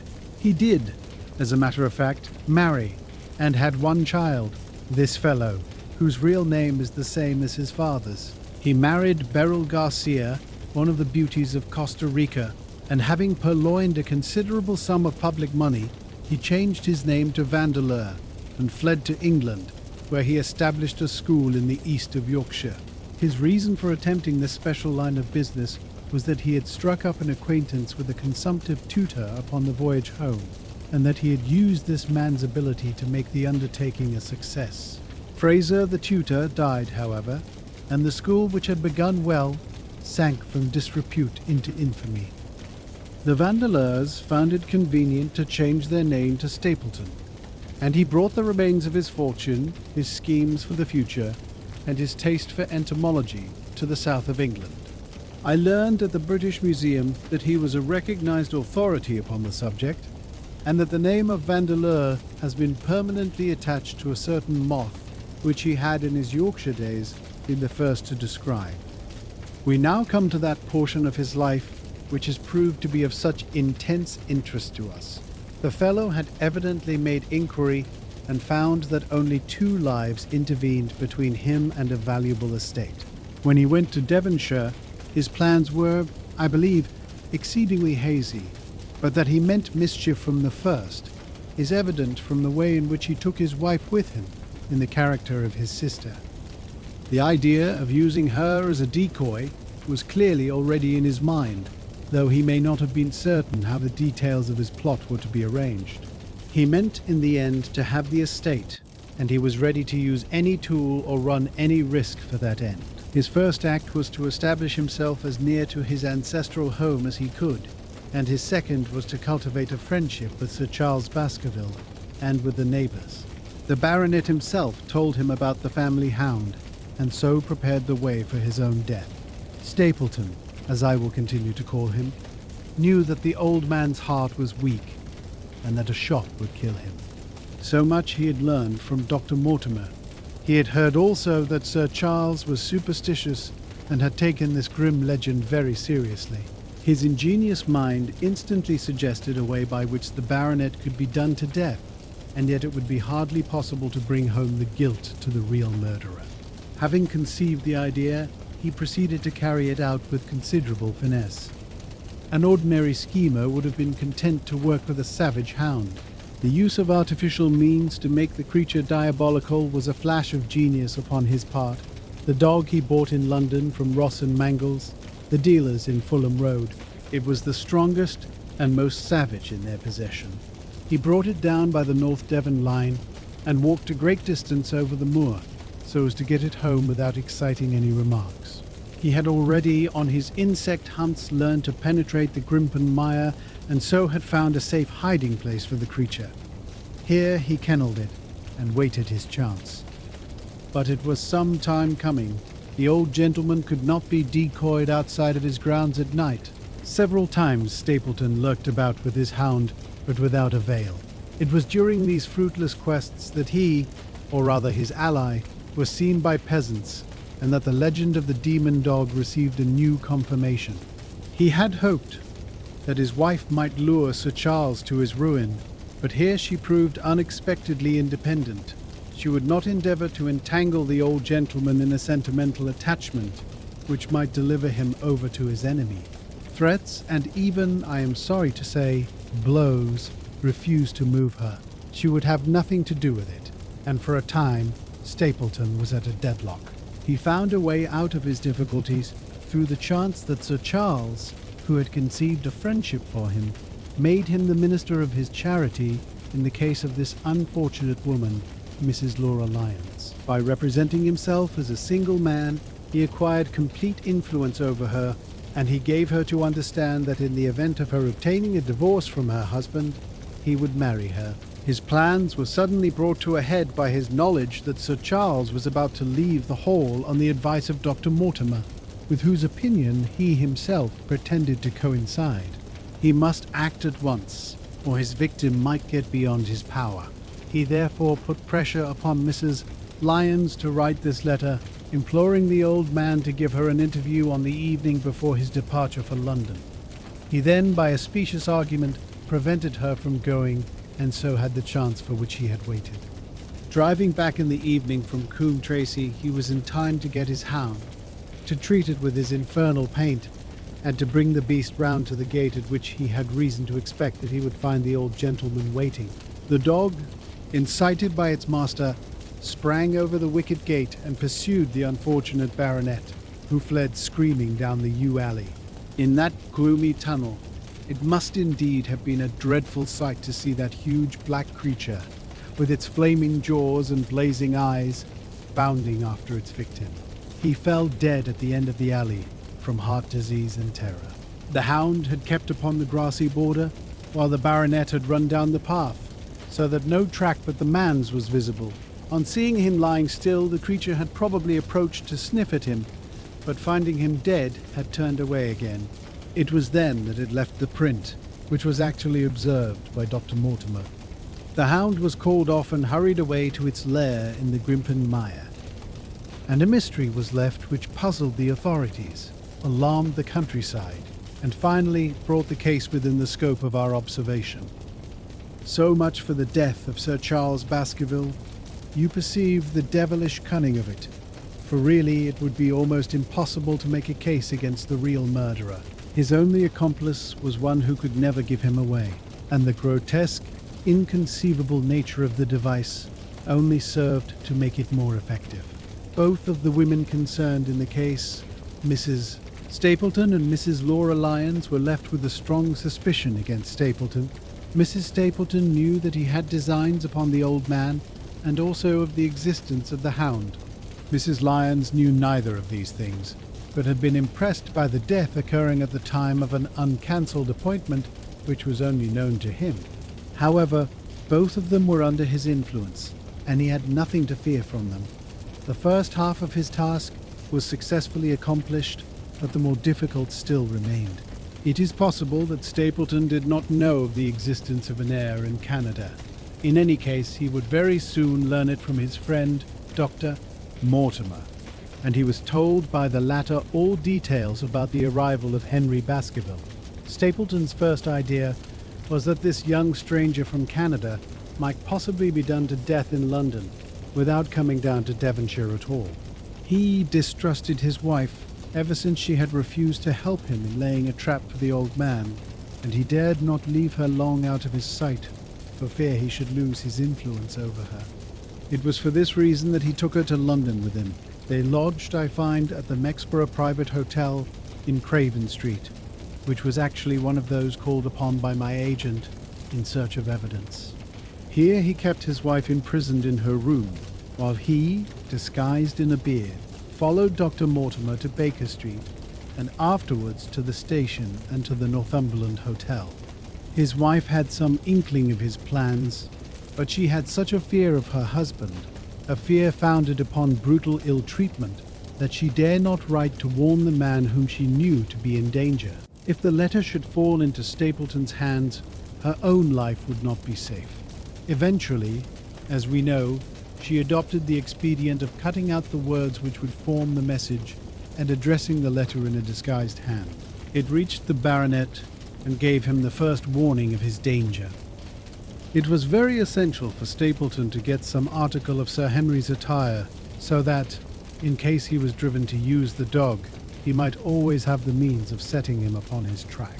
With characteristic promptness and audacity he set about this at once, and we cannot doubt that the boots or chambermaid of the hotel was well bribed to help him in his design. By chance, however, the first boot which was procured for him was a new one, and therefore useless for his purpose.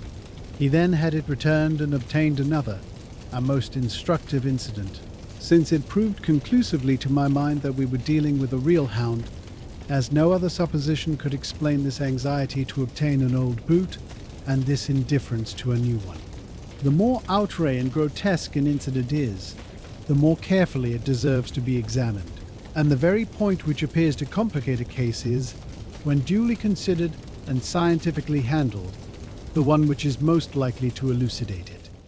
Then we had the visit from our friends next morning, shadowed always by Stapleton in the cab. From his knowledge of our rooms and of my appearance, as well as from his general conduct, I am inclined to think that Stapleton's career of crime has been by no means limited to this single Baskerville affair. It is suggestive that during the last 3 years there have been 4 considerable burglaries in the West Country, for none of which was any criminal ever arrested. The last of these, at Folkestone Court in May, was remarkable for the cold-blooded pistoling of the page, who surprised the masked and solitary burglar. I cannot doubt that Stapleton recruited his waning resources in this fashion, and that for years he has been a desperate and dangerous man. We had an example of his readiness of resource that morning when he got away from us so successfully, and also of his audacity in sending back my own name to me through the cabman. From that moment he understood that I had taken over the case in London, and that therefore there was no chance for him there. He returned to Dartmoor and awaited the arrival of the baronet. "One moment," said I. "You have, no doubt, described the sequence of events correctly, but there is one point which you have left unexplained. What became of the Hound when its master was in London?" "I have given some attention to this matter, and it is undoubtedly of importance. There can be no question that Stapleton had a confidant, though it is unlikely that he ever placed himself in his power by sharing all his plans with him. There was an old manservant at Merripit House whose name was Anthony. His connection with the Stapletons can be traced for several years, as far back as the schoolmastering days, so that he must have been aware that his master and mistress were really husband and wife. This man has disappeared and has escaped from the country. It is suggestive that Anthony is not a common name in England, while Antonio is so in all Spanish or Spanish-American countries. The man, like Mrs. Stapleton herself, spoke good English, but with a curious lisping accent. I have myself seen this old man cross the Grimpen Mire by the path which Stapleton had marked out. It is very probable, therefore, that in the absence of his master, it was he who cared for the hound, though he may never have known the purpose for which the beast was used. The Stapletons then went down to Devonshire, whither they were soon followed by Sir Henry and you. One word now as to how I stood myself at that time. It may possibly recur to your memory that when I examined the paper upon which the printed words were fastened, I made a close inspection for the watermark. In doing so, I held it within a few inches of my eyes, and was conscious of a faint smell of the scent known as white jessamine. There are 75 perfumes, which it is very necessary that a criminal expert should be able to distinguish from each other, and cases have more than once within my own experience depended upon their prompt recognition. The scent suggested the presence of a lady, and already my thoughts began to turn towards the Stapletons. Thus I had made certain of the hound and had guessed at the criminal before ever we went to the West Country. It was my game to watch Stapleton. It was evident, however, that I could not do this if I were with you, since he would be keenly on his guard. I deceived everybody, therefore, yourself included, and I came down secretly when I was supposed to be in London. My hardships were not so great as you imagined, though such trifling details must never interfere with the investigation of a case. I stayed for the most part at Coombe Tracy, and only used the hut upon the moor when it was necessary to be near the scene of action. Cartwright had come down with me, and in his disguise as a country boy, he was of great assistance to me. I was dependent upon him for food and clean linen. When I was watching Stapleton, Cartwright was frequently watching you, so that I was able to keep my hand upon all the strings. I have already told you that your reports reached me rapidly, being forwarded instantly from Baker Street to Coombe Tracy. They were of great service to me, and especially that one incidentally truthful piece of biography of Stapleton's. I was able to establish the identity of the man and the woman, and knew at last exactly how I stood. The case had been considerably complicated through the incident of the escaped convict and the relations between him and the Barrymores. This also you cleared up in a very effective way, though I had already come to the same conclusions from my own observations. By the time that you discovered me upon the moor, I had a complete knowledge of the whole business, but I had not a case which could go to a jury. Even Stapleton's attempt upon Sir Henry that night, which ended in the death of the unfortunate convict, did not help us much in proving murder against our man. There seemed to be no alternative but to catch him red-handed, and to do so we had to use Sir Henry, alone and apparently unprotected, as a bait. We did so, and at the cost of a severe shock to our client, we succeeded in completing our case and driving Stapleton to his destruction. That Sir Henry should have been exposed to this is, I must confess, a reproach to my management of the case. But we had no means of foreseeing the terrible and paralyzing spectacle which the beast presented, nor could we predict the fog which enabled him to burst upon us at such short notice. We succeeded in our object at a cost which both the specialist and Dr. Mortimer assure me will be a temporary one. A long journey may enable our friend to recover not only from his shattered nerves, but also from his wounded feelings. His love for the lady was deep and sincere, and to him, the saddest part of all this black business was that he should have been deceived by her. It only remains to indicate the part which she had played throughout. There can be no doubt that Stapleton exercised an influence over her, which may have been love, or may have been fear, or very possibly both, since they are by no means incompatible emotions. It was, at least, absolutely effective.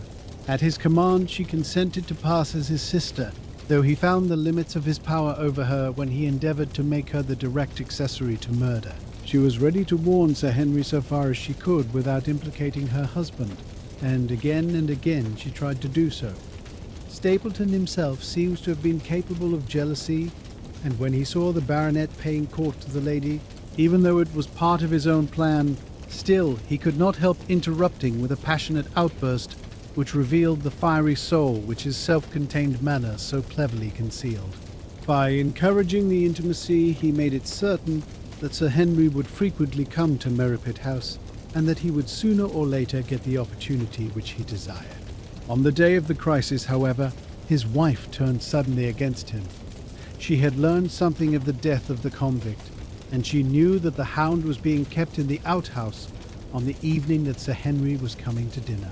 She taxed her husband with his intended crime, and a furious scene followed, in which he showed her for the first time that she had a rival in his love.